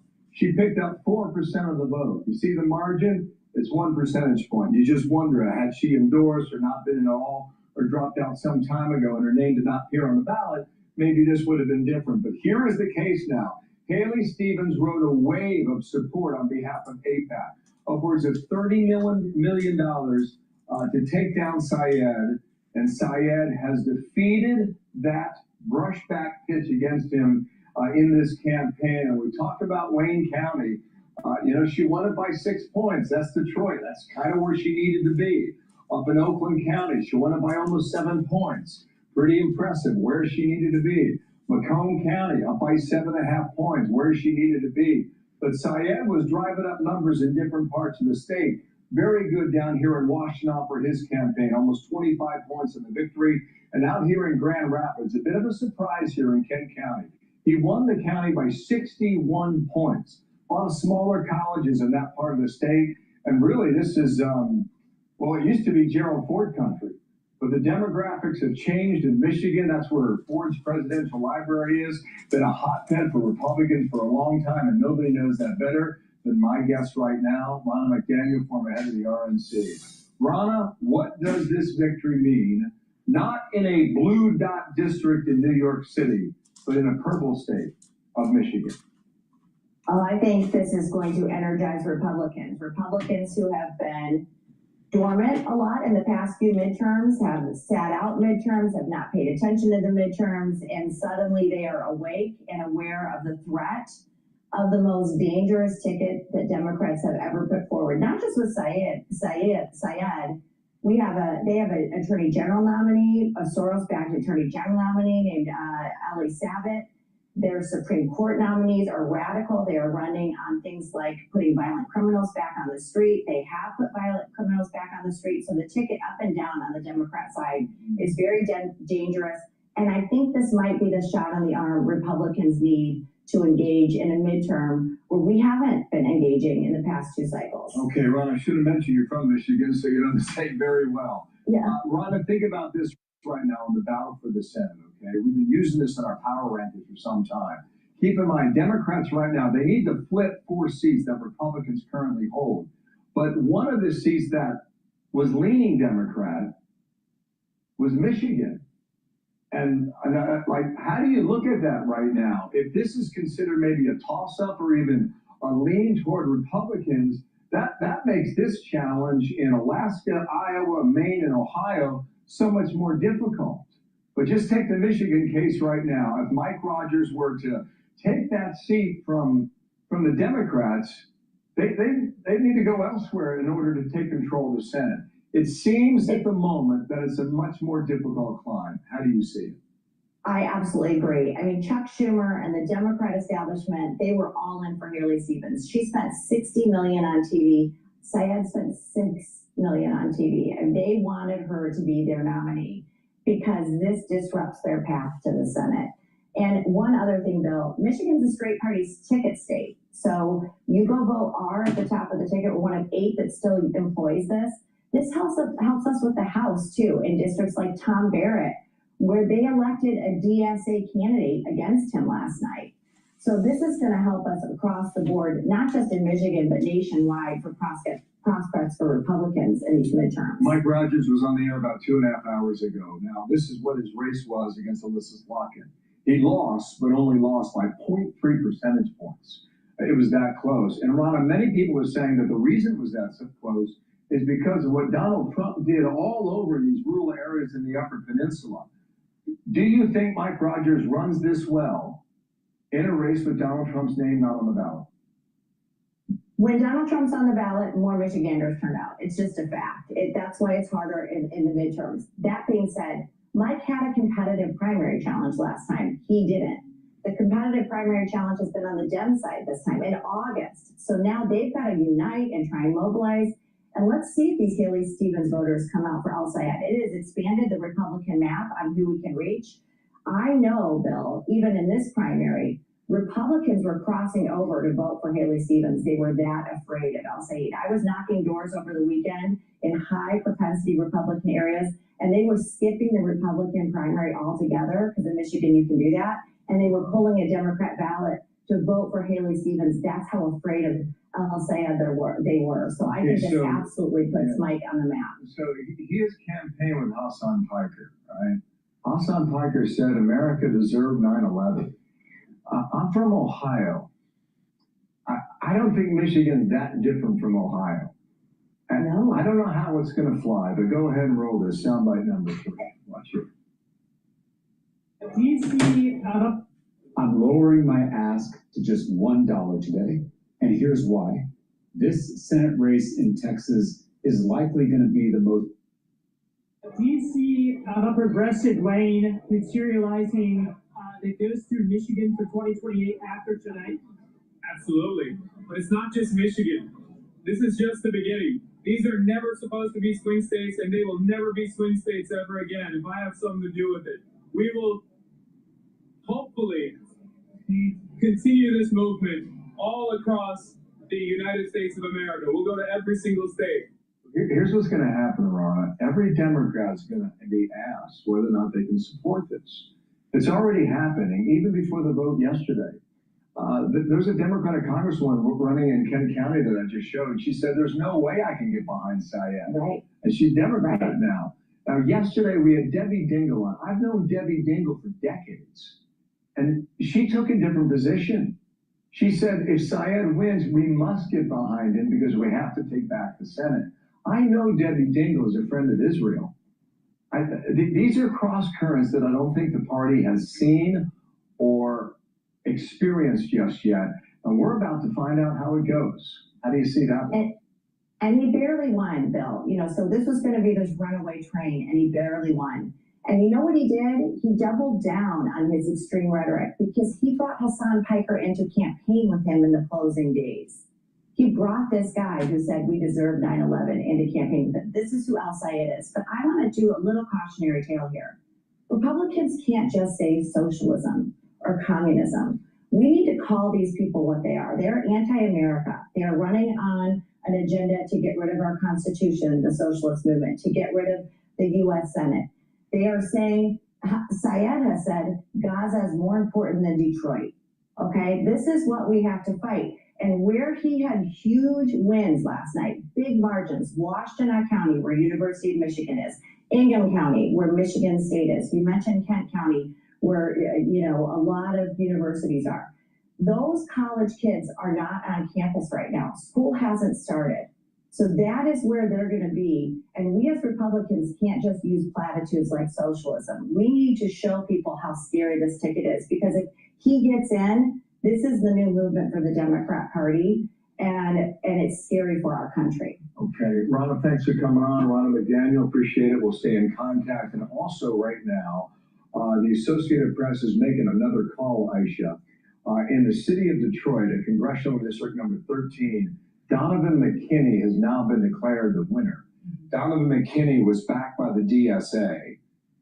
Syed was backed by the DSA also, but he's considered a progressive, not a member of the DSA party per se. Right, correct on that. So let's call it 3.5 races yesterday. Cori Bush lost in St. Louis, so you're 0 for 1. But you got a progressive who has now been declared a winner in Detroit, so now you're 1-1.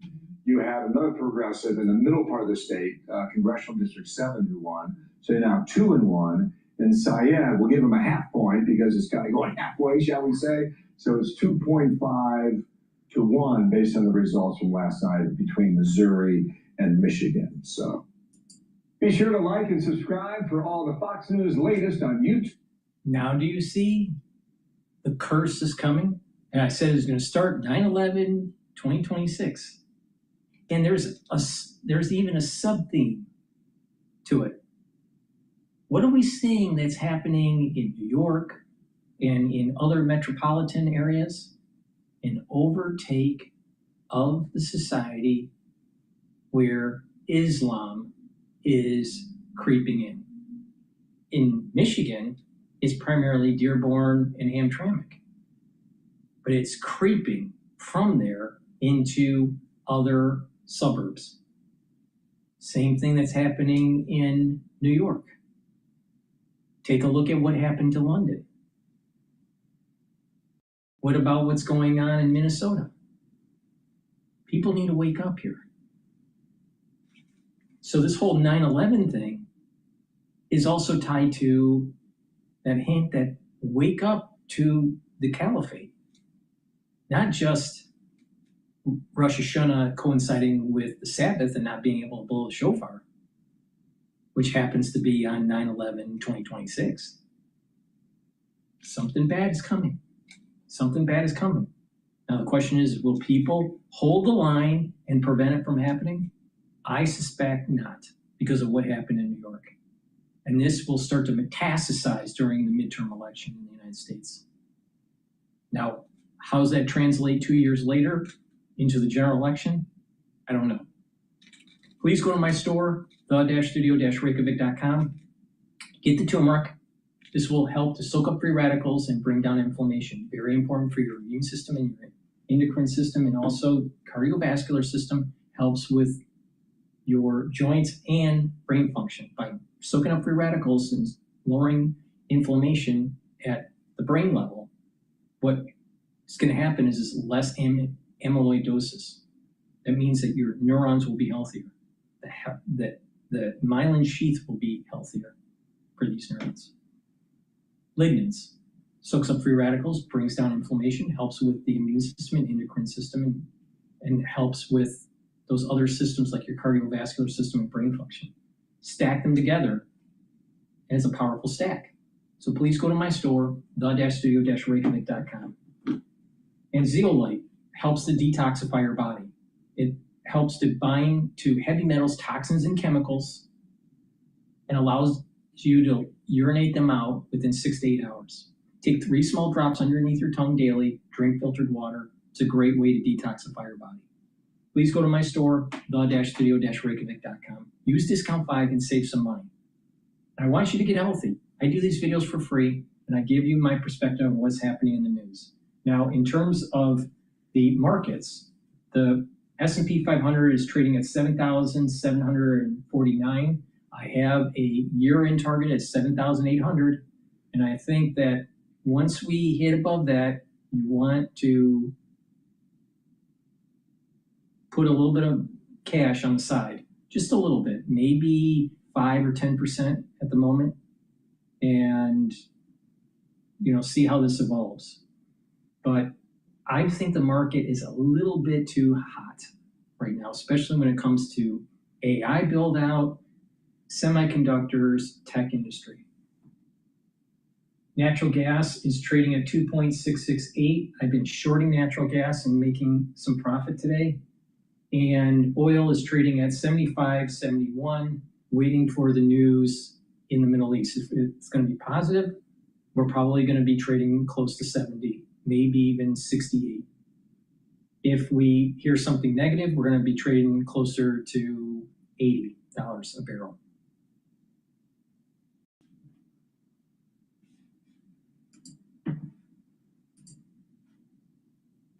threat against Iran. Iran is open to negotiations with its Arab neighbors. Those states that favor or support dismantling U.S. military bases, there will be favorable terms to them for those ships to transit through the Strait of Hormuz. Harvardian is a researcher at the Center for Strategic Studies, and he's been talking to us from Tehran. We're grateful to you. Thank you very much indeed. I'm going to go to Mike Hannon, who's joining me live now from the White House. I would imagine, of course, this is being watched very closely by the White House. And are we hearing anything yet about the announcements that we've been listening to just over the last couple of hours or so? No, there's been nothing whatsoever from the White House. President Trump, of course, not here today. He is in Las Vegas. However, in recent hours, President Trump has been repeating what he has been saying for days now, which is that a deal is close, and that if it doesn't happen, then Iran will be struck really hard. But there's been no response as yet to this latest round of discussions that we are hearing. There's also the possibility that these talks between Oman and Iran are in fact those discussions that President Trump maintains are ongoing, but these are separate to any discussions that may be happening between the United States and Iran. So this in itself is a confusing factor. No doubt there are messages going backwards and forwards via mediators, because critical to this whole point, that deal that Iran is talking about with Oman concerns. With Vistaprint, you can turn your ideas into custom apparel you can't wait to wear and share. So you can introduce your brand before you even say hi. Give your whole team a glow up in professional polos and outerwear. Iran has insisted that all vessels use the northern route, which is on the Iranian coast, and any other route that is used, the vessels will be liable to attack.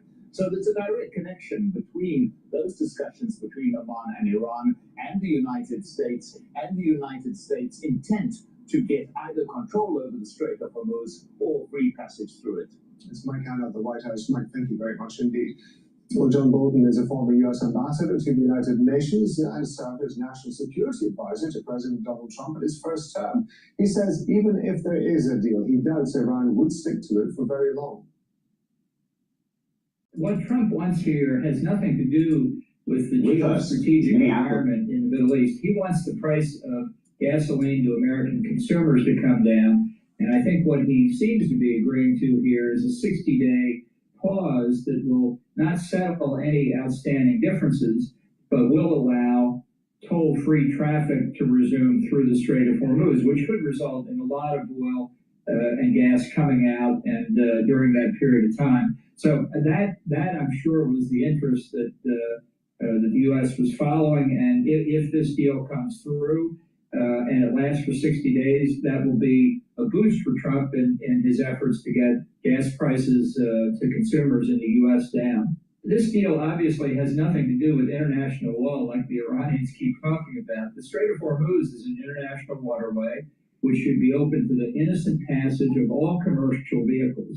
And what they're trying to do is assert hegemony over the Strait of Hormuz. That violates a fundamental principle of freedom of the seas for the United States.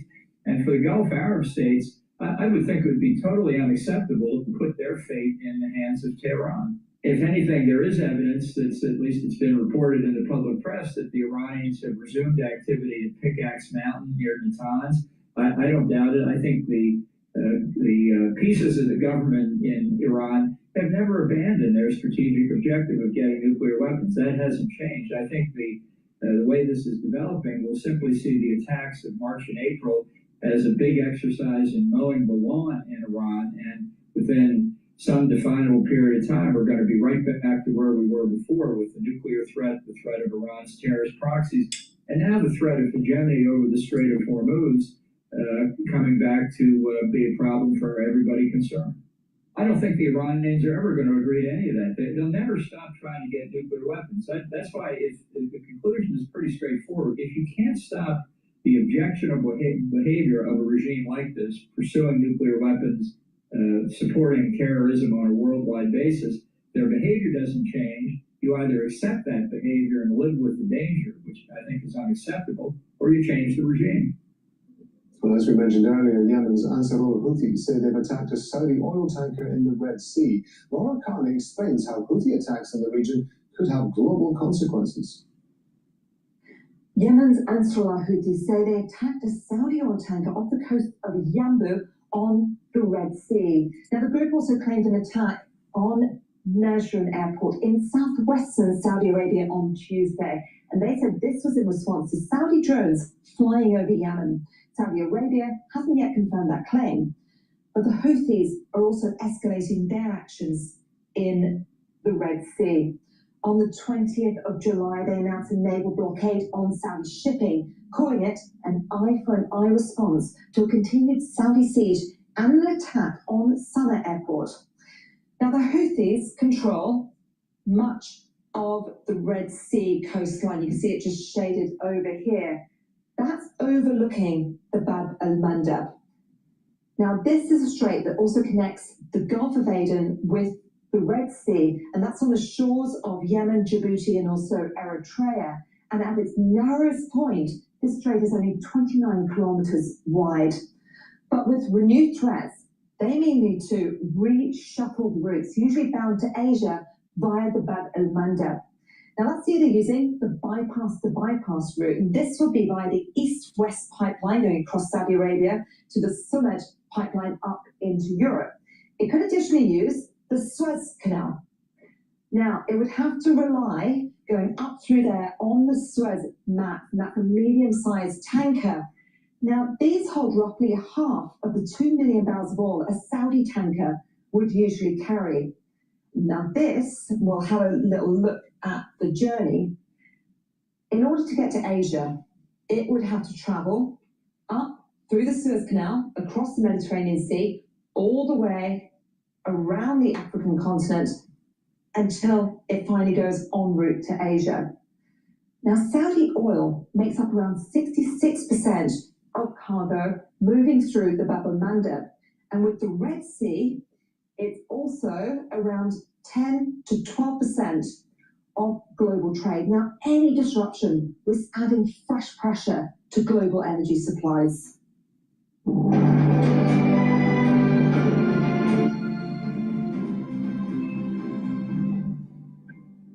US Progressive candidate Abdul Al-Sayed has won the fiercely contested Democratic Senate primary in Michigan. The race between Sayed and establishment-backed Haley Stevens has exposed deep divisions within the party. Please go to my store, go-studio-reykjavik.com, and get the structural nanosilver toothpaste. This will whiten your teeth, freshen your breath, neutralize, and also help with inflammation at the gum line and help the health of the gum line. And with good oral hygiene, you're also helping your cardiovascular system. A lot of people don't realize poor oral hygiene can lead to problems with your cardiovascular system and valves for your heart. So it's important to use this toothpaste every day, especially during the cold season, because it helps to neutralize. And structural nanosilver is the best toothpaste that you can get. Get a few tubes of it for your household. Clarity Factor, great neurostack to help to get rid of that brain fog, to allow you to concentrate. And over time, you're going to improve that neuroplasticity.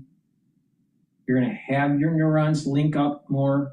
You'll be able to think faster and have better memory. It's a great neurostack that you should be taking every day. Vitamin D3, dual purpose. It's a gene expression cofactor. It also helps to improve denser bone. It helps with cardiovascular health and also improves your immune system.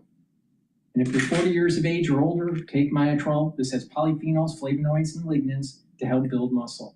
This helps with the gene expression to build muscle. That's a problem. When you get older, you can't build muscle because your genes are methylated. This will help to express the genes that you need to build muscle. Do some resistance training, take the Myotrol, and reduce atrophy. It's really simple. This also helps the health of the mitochondria, so you'll have the energy to maintain that muscle mass. And with better muscle mass, you're going to be able to improve your back posture. You're going to be able to move around better. You'll have better gait. And with more musculature, you're going to have higher concentrations of BDNF and myokines, which are neuroprotective. You're actually going to improve your brain function by having more muscle mass. So please go to my store and get the Myotrol. If you are an athlete, younger or older, you will also benefit from Myotrol to help build muscle for your sport. So please go to my store the-studio-reykjavik.com. All right, let's listen into the Minneapolis Fed president talking about moving rates up.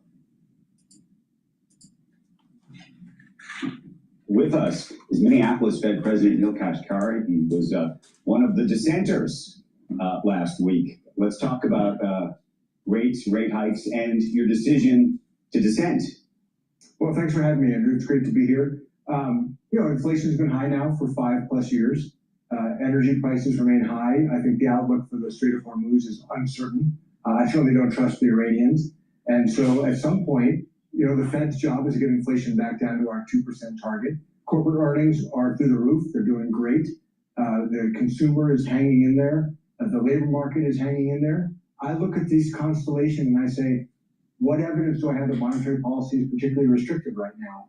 And so I argue now is the time to start slowly moving up as we get more data in.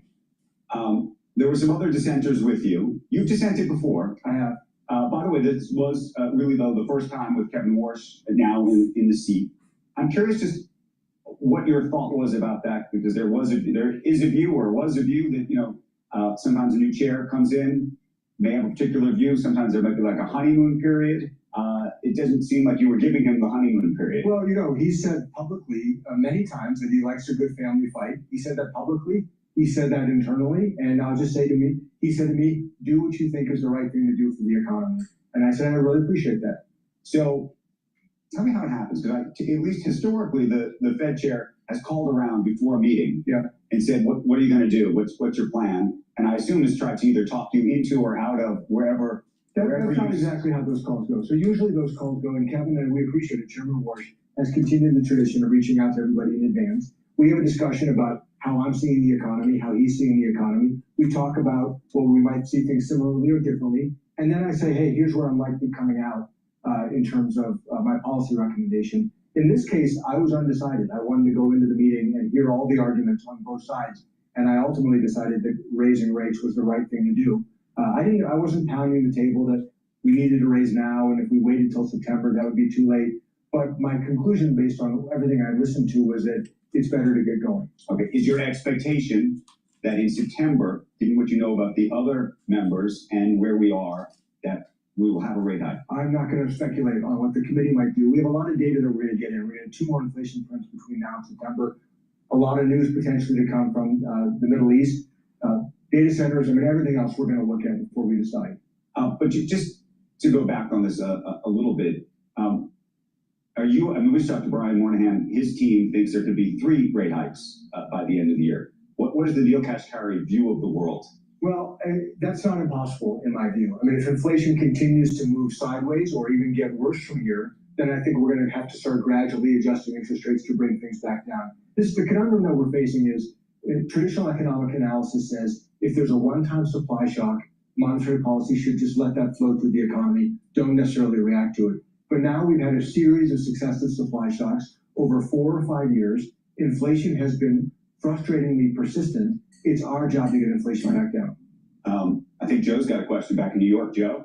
Yeah, it struck me, Neil. It's good to see you. And I was listening, and you described this great economy and what was going on. And then you said, I don't see any signs that we're being restrictive enough to start hurting this great economy. And just the incongruity of that, I understand where it comes from because it's a blunt tool that the Fed deals with. So you absolutely assume that the reason inflation is too high and gets too hot is because the economy is running too hot. Think of the perfect world we'd have if that wasn't the case. If inflation could be 2% at target and we could be running like this with the economy. Are you sure it's the strength of the economy that it is causing inflation to be above the 2% for the past 5 years? Because maybe it's not grounded in that, and maybe it's not embedded because of that. Wouldn't it be a great world if you didn't say, wow, things are great? I don't think there's no signs we're restrictive. We got to get restrictive to slow this economy down.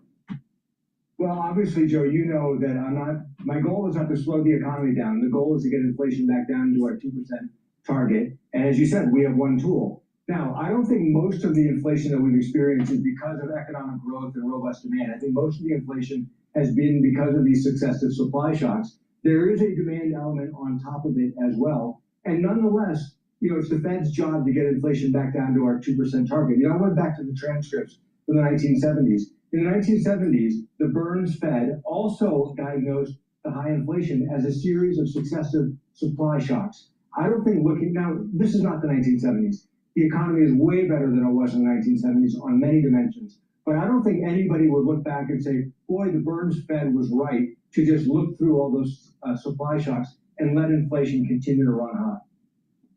Right. Could shrinking the balance sheet do it? I mean, is there any other way to do it other than putting the brakes on the economy? Well, now the debate about the balance sheet is going to be an interesting one. Some people view that the federal funds rate and the balance sheet can be interchangeable tools, both effectively affecting the stance of monetary policy. So if you believe that, then even if we were to shrink the balance sheet, that would also be tapping the brakes on the economy. And so our primary policy tool is the federal funds rate, and we need to focus on our primary policy tool. I'm not calling for a dramatic increase in interest rates. I'm simply saying I don't see evidence that monetary policy is marginally restrictive right now, and I think we have more work to do to get inflation back down. And I would rather get going now in small steps than wait till later than we have a really entrenched inflation problem and have to raise rates aggressively then. Let me ask you a different question about maybe another tool, which is communication, or maybe lack of communication. In the aftermath of the financial crisis, which you were intimately involved in, the Fed took on a new posture under Ben Bernanke, which was to be much more communicative. Sometimes that communication worked. I believe that Kevin Warsh would argue today that it didn't work and needs to be rolled back a bit. You said that during the press conference. There's been reports now about not only that, about sort of rolling back how much is spoken about, but even how many meetings are had in a given year. Currently 8. There's been chatter about whether that could turn into 6. What's your position on how the Fed should or should not communicate, and how many meetings, for example, you should have a year? Well, it's a very complicated topic, and I'm going to start by parroting the chairman, who says there's a task force for that, so I don't want to prejudge. He has some folks looking at this, or they're going to give us some recommendations. Ultimately, the committee has to decide what is the right communications posture. I personally think that communicating what we call our reaction function, so not necessarily making predictions about what we think will happen, but saying, hey, there's a number of different scenarios. If these economic events happen, this is how one would expect inflation and monetary policy to respond. I think that is good for market participants to understand that. Then they can make their own judgments about what the future holds and then what the likely path is. Is that more information or less information? It's not more than now. It's continue. I think there's value in continuing the tradition of explaining our reaction function to the public and then letting the public figure it out from there. And then just hypothetically, would you prefer 8 meetings a year, 6? You get out of an extra 2 meetings if you go that route. I don't think there's any magic number about 8 or 10 or 6. We always have the ability to call emergency meetings if things happen. But that's a big event. When the FOMC calls an emergency meeting, it really sends a signal that we're concerned about something. And so, I think I'm open-minded. I don't have a strong.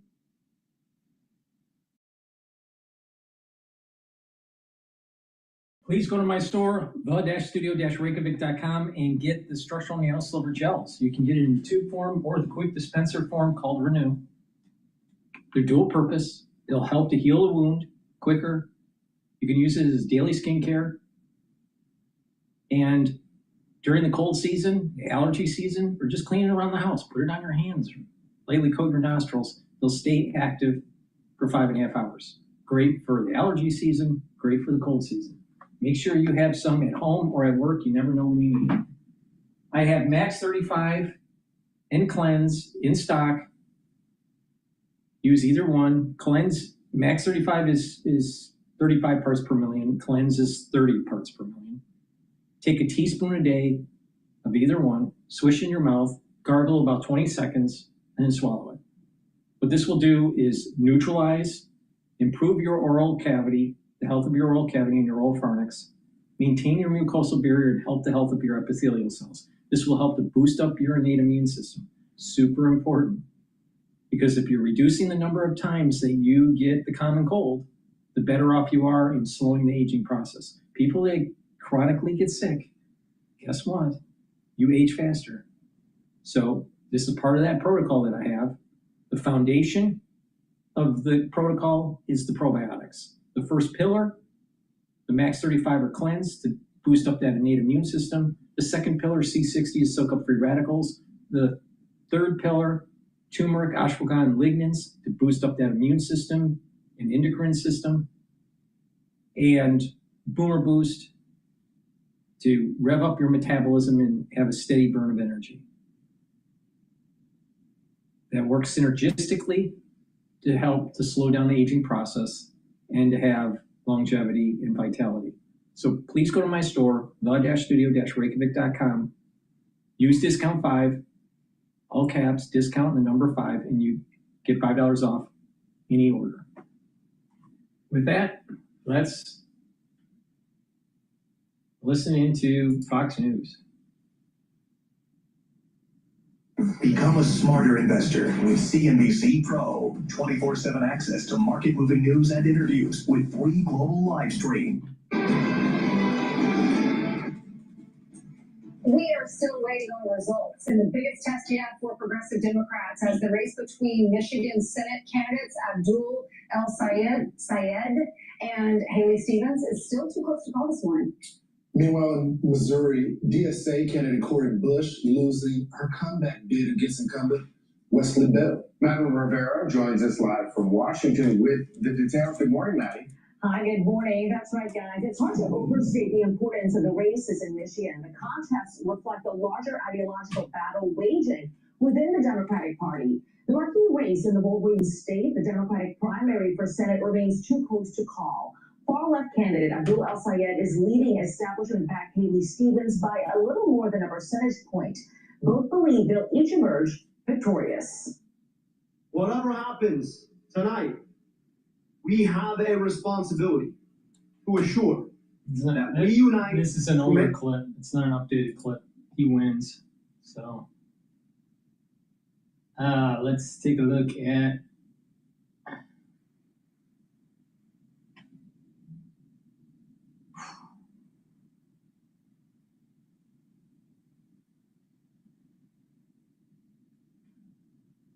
let's listen to MS now.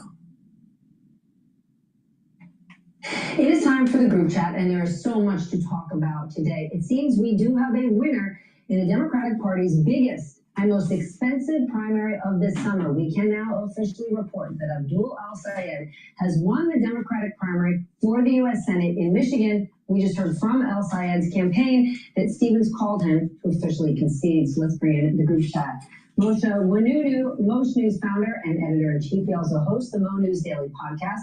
Philippe Bum, senior data editor and columnist. You know, I like to make him a jet setter. And the CT insider, David Gura, is here, host of Bloomberg This Weekend and the Big Take podcast, and the one and only Reverend Al Sharpton, host of MS Now, Politics Nation, and of course, National Action Network president and founder. And Hans Nichols is here, Axios political reporter and co-author of the Axios Hill Leaders newsletter.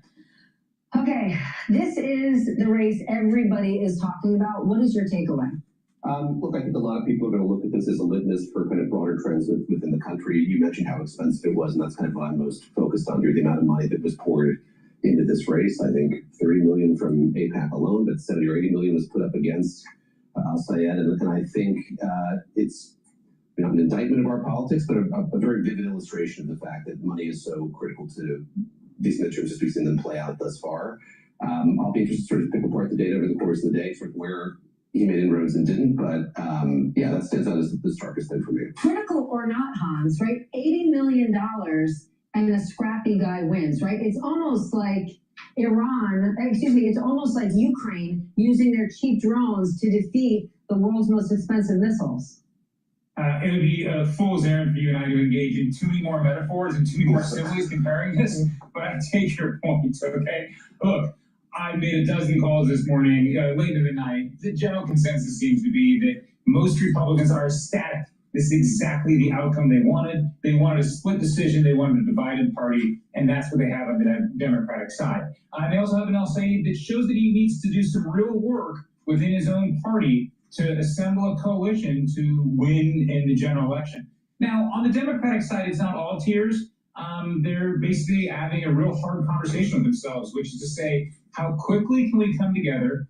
How fast can we put bygones behind us? And let's not do a repeat of 2016, where Bernie ended up losing a very close primary, and a lot of Democrats sat it out, and they ended up allowing Donald Trump to kind of sneak a victory. So those seem to be the first cuts, but I'm sure the panel and my esteemed colleagues, including Moshe, will have more to say. And then let's turn to Moshe. Thank you, Hans, for the toss. I think there's a number of... Very sassy, if you didn't know. I'm familiar with him going back a very long time. I will say that, there are a few interesting trend lines to watch here.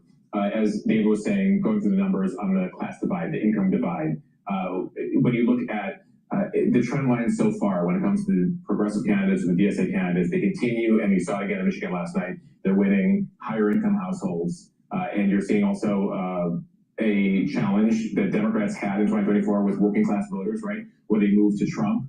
Can they win them over? So far, it doesn't appear in these primaries that they're winning them over.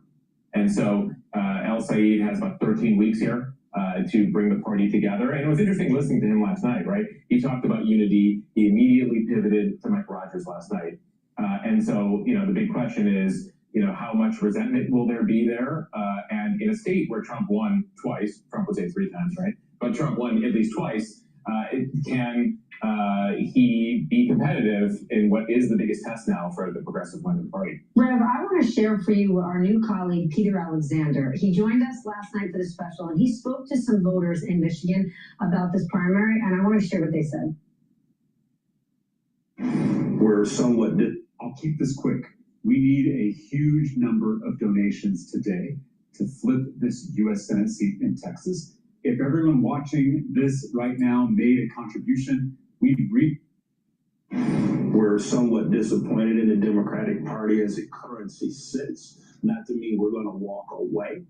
We just want somebody, or I think right now in the Democratic primary, we're looking for fighters. I'm worried that El Said can't beat Mike Rogers. That's my main concern. So for you, in a lot of ways, this is more about November than it is about August. Absolutely. Even though the Democrats have a lot of momentum, you still have to choose a person, because Mike Rogers is no joke. He's a strong candidate. That's an informed, practical voter right there. I think that you will find that not only throughout Michigan, but throughout the country. And I think that when we talk about dealing with the vote that DSA and the progressive has gotten a higher income, you also have to put the racial element in there. Black voters went for the other candidate here, not El Said. Otherwise, he'd have tied this up last night. And I think he has to figure out how he reaches out to black voters. I think what he's saying is right. I think what he's saying is appealing. But why is it not connecting with black voters? And I'm seeing that with a lot of progressive candidates. We saw what happened in the St. Louis congressional race and with Cory Bush. So I think that you have that because at the end of the day, most black voters, and I deal with this with National Action Network, are practical. We see the enemy as Bush. And I mean, I'm sorry, as Trump. I'm going back. And who can help put a stopgap on Trump is in everybody's head. So in order for the Democrats to win, you're going to have a coalition of, yes, young voters. You got to reach out to them, but you cannot abandon black voters, Latino voters.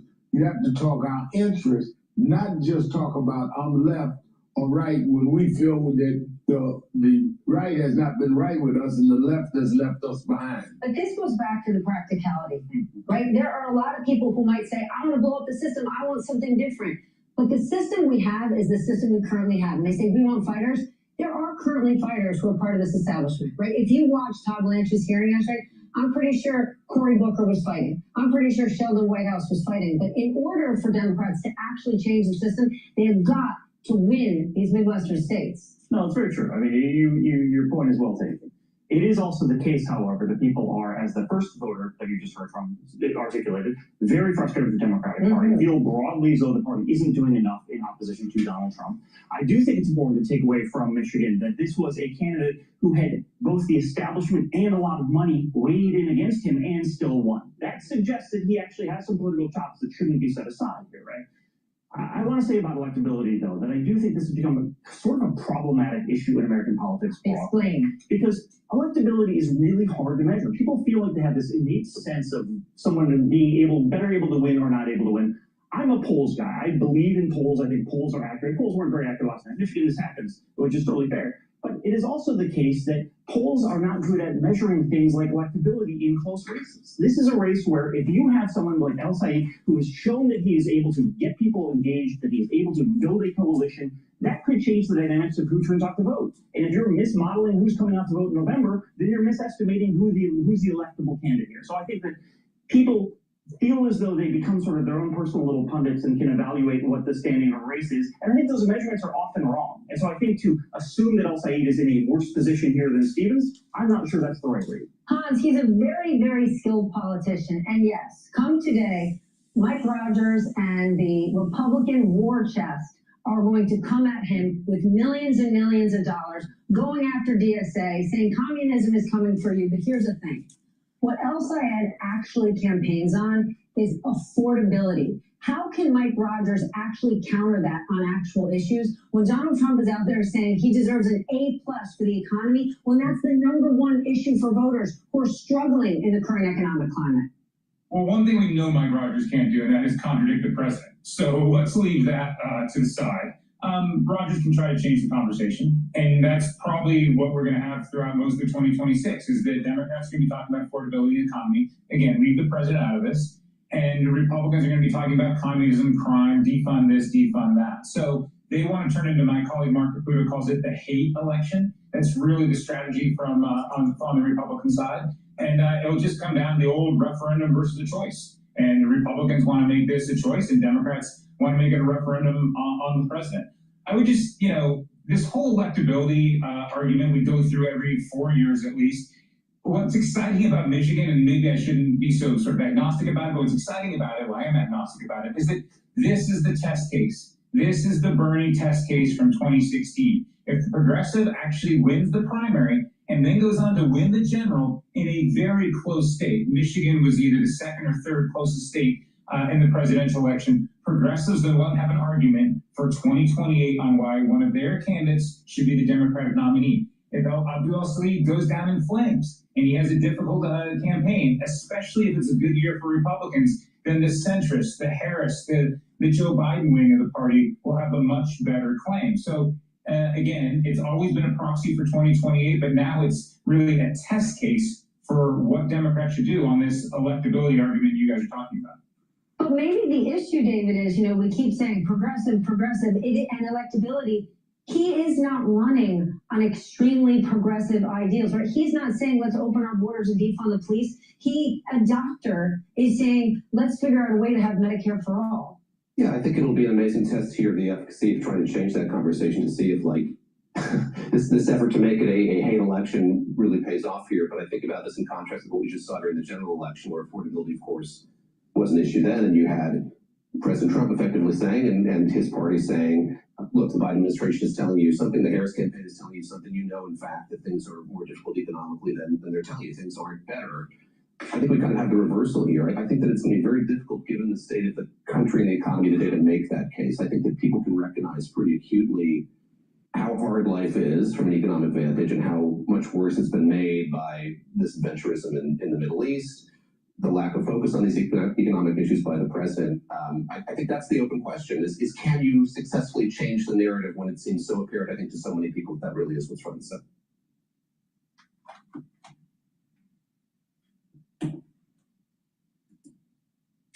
Please go to my store, the-studio-reykjavik.com, and get the Gladiator Barley. This will help to build muscle, detoxify your body, bring down inflammation, which will allow you to recover after your workout, and soak up free radicals.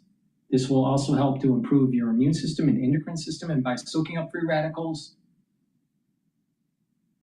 And bringing down inflammation, you're helping your cardiovascular health and also brain function. So please go to my store and get the Gladiator Barley. I also have a product called the Heirloom Barley, which doesn't focus on building strength. It just helps to detoxify the body, brings down inflammation, and soaks up free radicals through superoxide dismutase. So if you want to improve your immune system and endocrine system, but you're not focused on building strength, take the Heirloom Barley. If you also want to improve your strength, get the Gladiator Barley. Please go to my store, the-studio-reykjavik.com.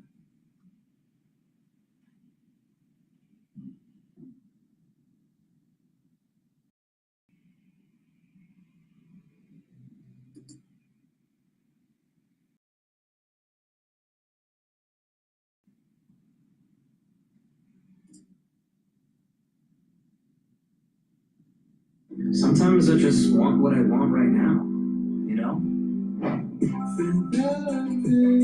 Well, with Chase Secure Bank. You can't make up what you've lost. One of the most important statistics is that the best month of the year always follows the worst month of the year.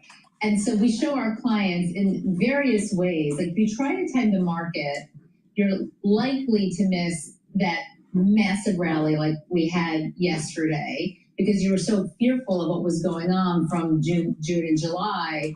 The favorites were underperforming. Tech was over. I mean, essentially, if you go back 30 years and you miss the best month of the year, you're underperformed by 500 basis points. I'll go to a Capital Group out in Los Angeles who've done great studies on this. You got to be in the market. We all know that.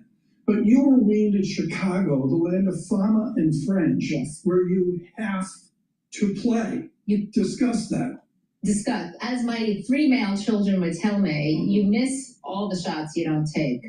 And I think there is, as you say, it's a disease of trying to time the market. I'll say this, people can be pretty good at selling more or less near local peaks, right? Well, you can see deterioration, you can see it, percent of S&P, advanced decline lines. Right. You can kind of see, you could be headed into a nice little sell-off or consolidation phase, whatever you want to call it, and then you never get back in.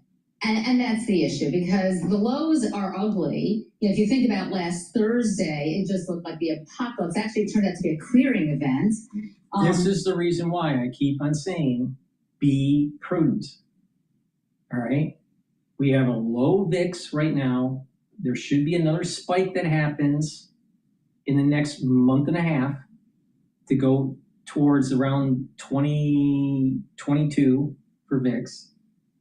There is leverage issues with investors in South Korea. There's currency problems, and the currency carry trade with the Japanese yen. Also, the business models for the AI are questionable. Yes, tech is rallying today, but how long is it going to rally? Is it just a relief rally and then all of a sudden it starts to go down again?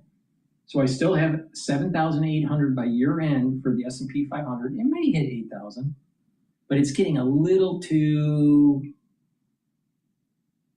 rich in terms of the S&P 500. So it's prudent to take a little bit off the table and put it in cash or cash equivalents and wait it out. The support level right now for the S&P 500 is at 7,600. That's a somewhat weak support level. A little bit stronger support level is at 7,200. Another stronger support level is at 7,000. And a very strong support level at 6,800. So if it starts to sell off and you see at 7,200, you might want to redeploy a little bit of that cash that you socked away. Or at 7,000. That's prudent. But to take it all off the table, to close all of your equity positions right now, no, stupid idea. But you want about, as it's moving towards the 7,800, slowly take some positions out and put it into cash, cash equivalents. And just wait it out. Just let it keep on writing the equities. Don't sell anymore. You know, anywhere from 10 to a third of the portfolio, right, as it's getting to above 7,800. And just at 90% or 75% of the equities, just let it keep on writing. Don't rebalance that part of it. And just wait until there is a correction, a big correction, and then redeploy those cash equivalents, and you'll get a better return on your investment.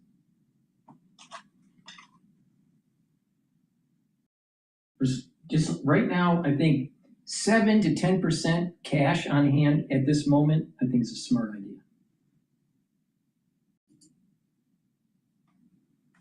And, you know, Citadel did great on that, but I'm sure a lot of people were selling right into it. And it's too emotional. It doesn't matter how many years you've been doing this, but people fall for it at the same time. You're not going to save yourself anything. You're going to damage your forward returns. The only time you really want to think about next 12 months possibly being lower is if you think a recession's coming. We haven't had a proper recession since 2008. The one in 2020 was man-made. Okay? That's stunning. The market since 2010 is up 14% annualized, okay? That includes the 25% sell-off in 2022. That includes the down 6% in 2018. So trying to time it is fruitless. It's from a different era when you actually had recessions every 5 to 7 years, and coming out of the market perhaps saved you some losses. So, you know, the most important thing is there a recession looming? This market, this economy, there's no recession. And by the way, the banks are doing terrific. When banks do great, they're not going into recession. They're the forward-leading indicator. Technology, AI, focusing on returns on AI CapEx. How do you guys think about that theme right now? So I think that's the most important theme in the market, and that, of course, was the clearing, was the earnings that we had from some of the hyperscalers. You know, even where the market was disappointed in some of the others, the revenue was going much higher on the cloud business. Mm-hmm. And what we saw was the one question, there are two questions. Can equities rally with the 4.5% bogey on the 10-year being breached?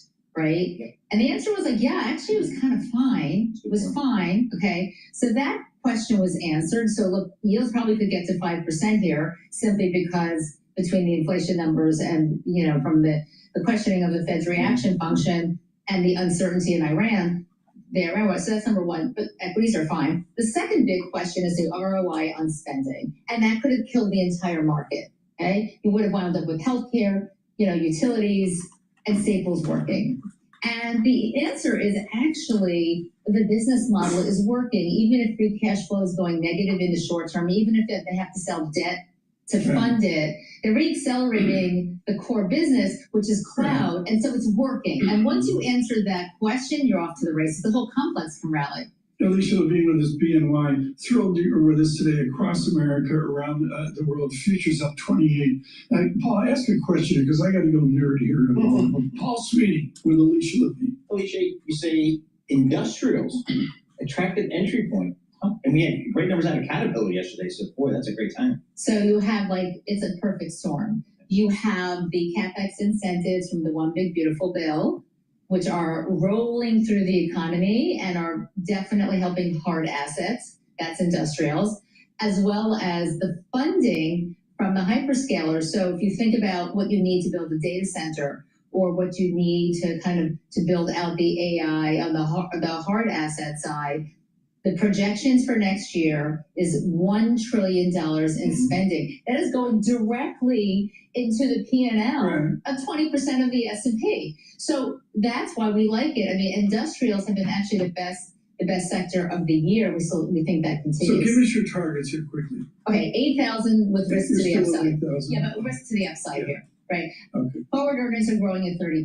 Okay, the multiple's lower than it was June 2nd when the market peaked before. If I look at two sets of difference equations on the x-axis, and I look at all this CapEx, all these tech companies are spending, and matched against that is the same timeline of their huge cash flows and profitability, I say they've only got to go out 1 quarter, 2 quarters, 3 quarters, 4 quarters after that CapEx expense to be made whole. Yes. Is that in the zeitgeist now? I don't think so. So we've been running models on it, and it looks like they return to cash flow positive in about 18 to 24 months. Okay, so that's 6 quarters. And then it explodes again. Then it explodes. Then they become the bond. Wait, positively. It explodes. The cash flow becomes positive, and then it explodes to the upside. So what's your? Because they're monetizing the investment. You're the first one who's done this. Thank you.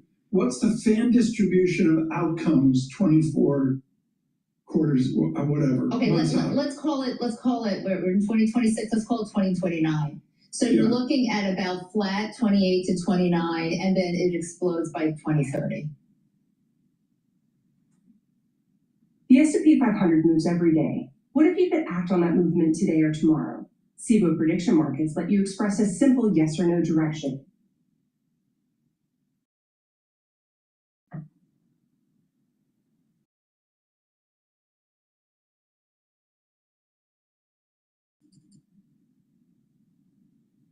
Let's get Macro Maven's President Stephanie Pomboy's opinion here. Stephanie, great to see you. Welcome. I want to get your take on the macro story. Cheryl just reporting a slight miss. Before we get that from Fox Business, please go to my store, the-studio-reykjavik.com, and get the Boomer Boost. This has all the minerals and the multivitamins that you need on a daily basis, with lots of other supplements within this compound. It has 68 nutrients to help slow down the aging process, and it works on multiple systems. This is something you should be taking every day, and it is a cornerstone for my anti-aging protocol. What this will do is help with musculature, help with your immune system and endocrine system, help with your cardiovascular health, help with brain function, and soak up those free radicals, bring down inflammation, rev up your metabolism. You'll have a steady flow of energy, no spiking. You'll be able to control your A1C levels. And over time, you're going to notice that you're getting healthier. Now, you can stack this with the barley, either the heirloom barley or the gladiator barley. And you can take my protocol, which is really simple. The probiotics, the Max 35, the C60, turmeric, ashwagandha, and lignans, and the Boomer Boost together.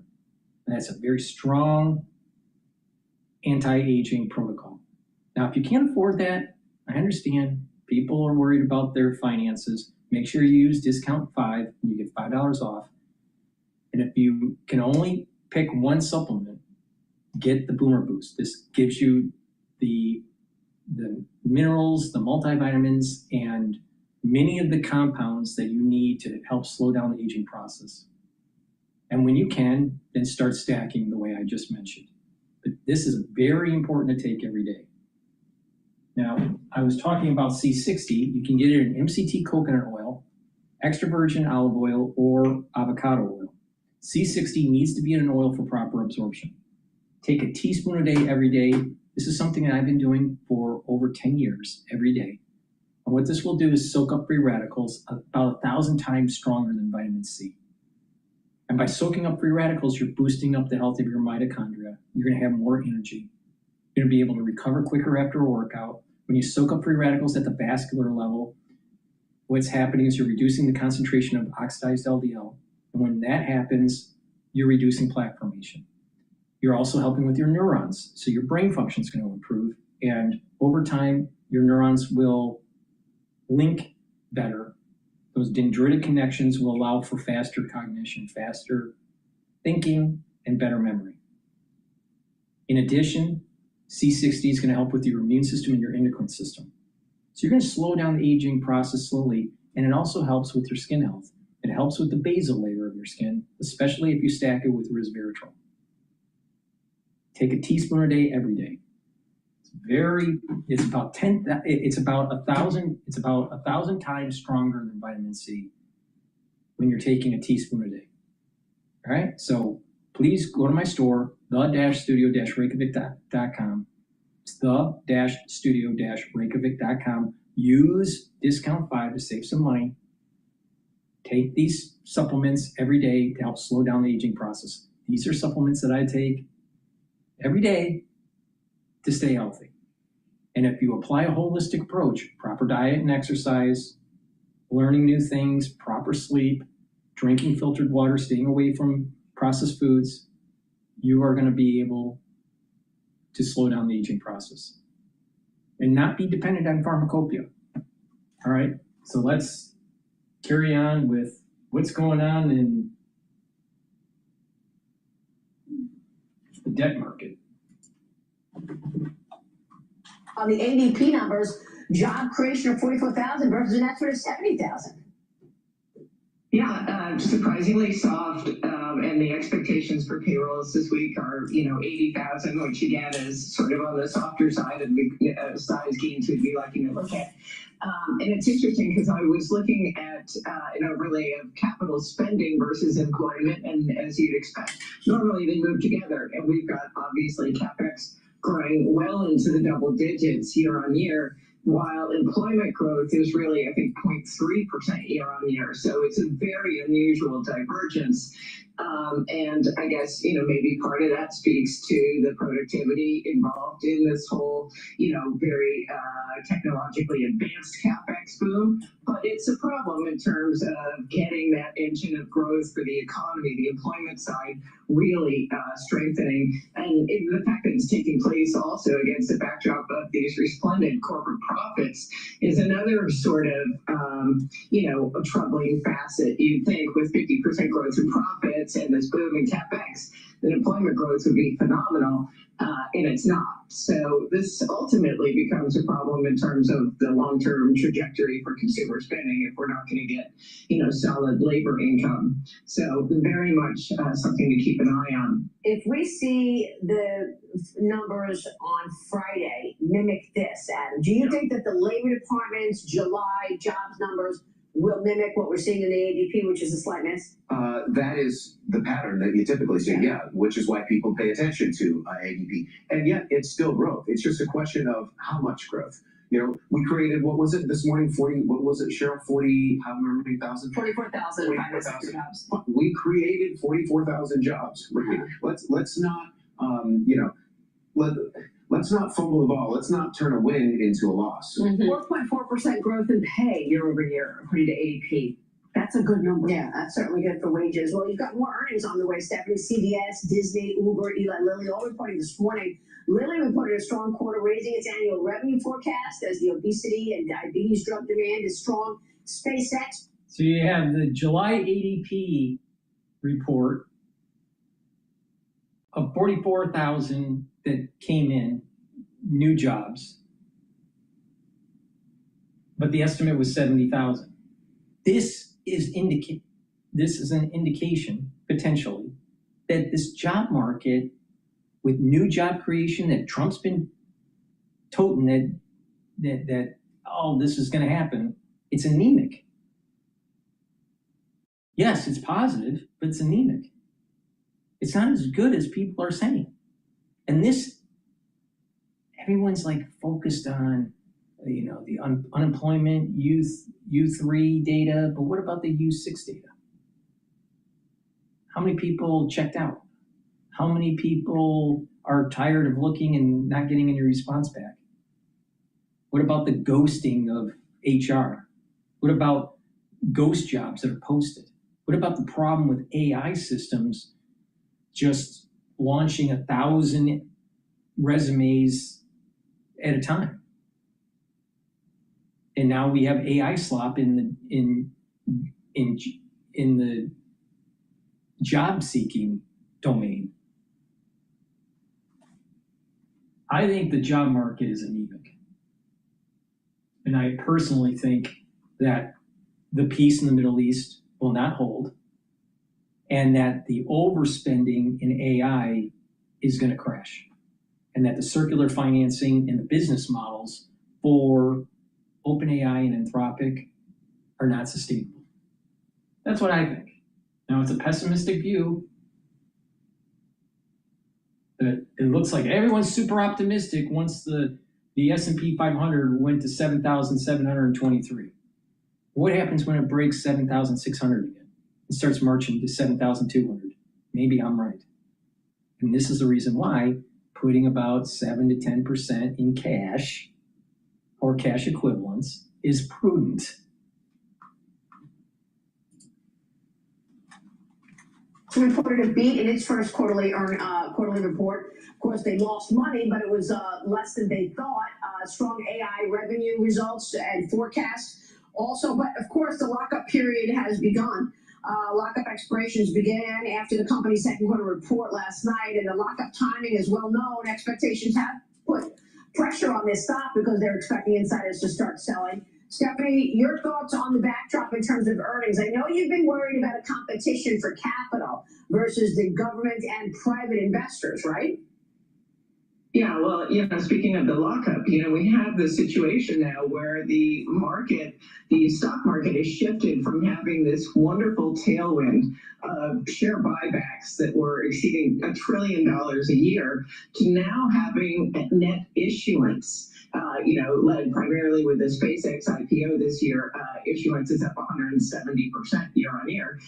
But the point is that we've gone from an environment where the corporate sector was really one of the main purchasers of U.S. equities, supporting the stock market via these buybacks, which simultaneously, by the way, serve to inflate earnings per share metrics since they're based on the number of shares. So that has been a tremendous tailwind, and it's now turning the other way. At the same time, as you mentioned, we've got this massive debt issuance tied with this CapEx boom because a lot of the big companies, the hyperscalers, et cetera, have burned through their free cash flow and are now turning to the markets and saying, we need to borrow money if we're going to keep this expenditure at this pace. And in the background, you've got the U.S. government trying to roll $10 trillion in paper, which is, obviously an enormous sum of money. And we've never had this kind of chase for capital ever in history. Yeah. So this is going to be something to watch. It's already putting upward pressure on bond yields across the spectrum. Stephanie, let me switch gears for a second, because the Japanese yen is up about 4% against the dollar. Since the announcement on Friday that the U.S. was going to support Japan and intervene in markets, your thoughts on what has taken place here? Because we spoke with Nick Timros earlier in the Wall Street Journal, and he writes, Besant's request represents an early test of how Fed Chairman Kevin Warsh, who took office in May, intends to draw the line between the central bank and the administration that installed him when it comes to things like intervention and supporting the yen. Yeah, well, I think that he's getting involved in part because the issue is that when Japan on its own attempts to support the yen, it does it obviously by selling dollars, which in turn means they're selling U.S. treasuries, which was putting additional upward pressure on long-dated bond yields. So he's now using the ESF, and I think what he did was actually sell euros in exchange for yen in this intervention. So it's a way to reduce the pressure on the long end of our yield curve that was being placed by this constant Japan intervention. So it makes sense that the U.S. is trying to get involved to tamp that down. Stephanie, it's great to get your take on all of that. Thank you so much. Stephanie Pomboy. Thanks, 10-year yield may hit 5%, and the 30-year yield we may be seeing north of 5.5%. This is getting crazy. The cost of our debt, that yield curve is going up, and the Federal Reserve is hinting that they're going to raise rates. That's going to hurt people's mortgages. Please go to my store, the-studio-reykjavik.com, and get the collagen. This will help with your skin, your nails, your hair, your cartilage, for your joints, musculature, and bone density. This is very important to take every day. It's a month's supply. And collagen. Collagen you take every day, and what this will do is help to remodel your joints. Block the pain gatekeeper, NAV 1.7, reduce inflammation by blocking EP4, and reduce the erosion of the joint by blocking MMP3 and MMP13. By taking this, you're going to be able to remodel the cartilage and the cushioning of the joint. Now, I recommend that what you do is you open up the joint to the point of pain and open it up a little bit more and count to 20 or 30 seconds. relax, and do that 3 times. Do that daily, and what you're going to notice is that you're creating the micro signal by doing this exercise, taking the collagen and the collagen and rebuilding that joint. And this is perfect for arthritis, arthritic joints, and also sports injuries. You just slowly rebuild that joint.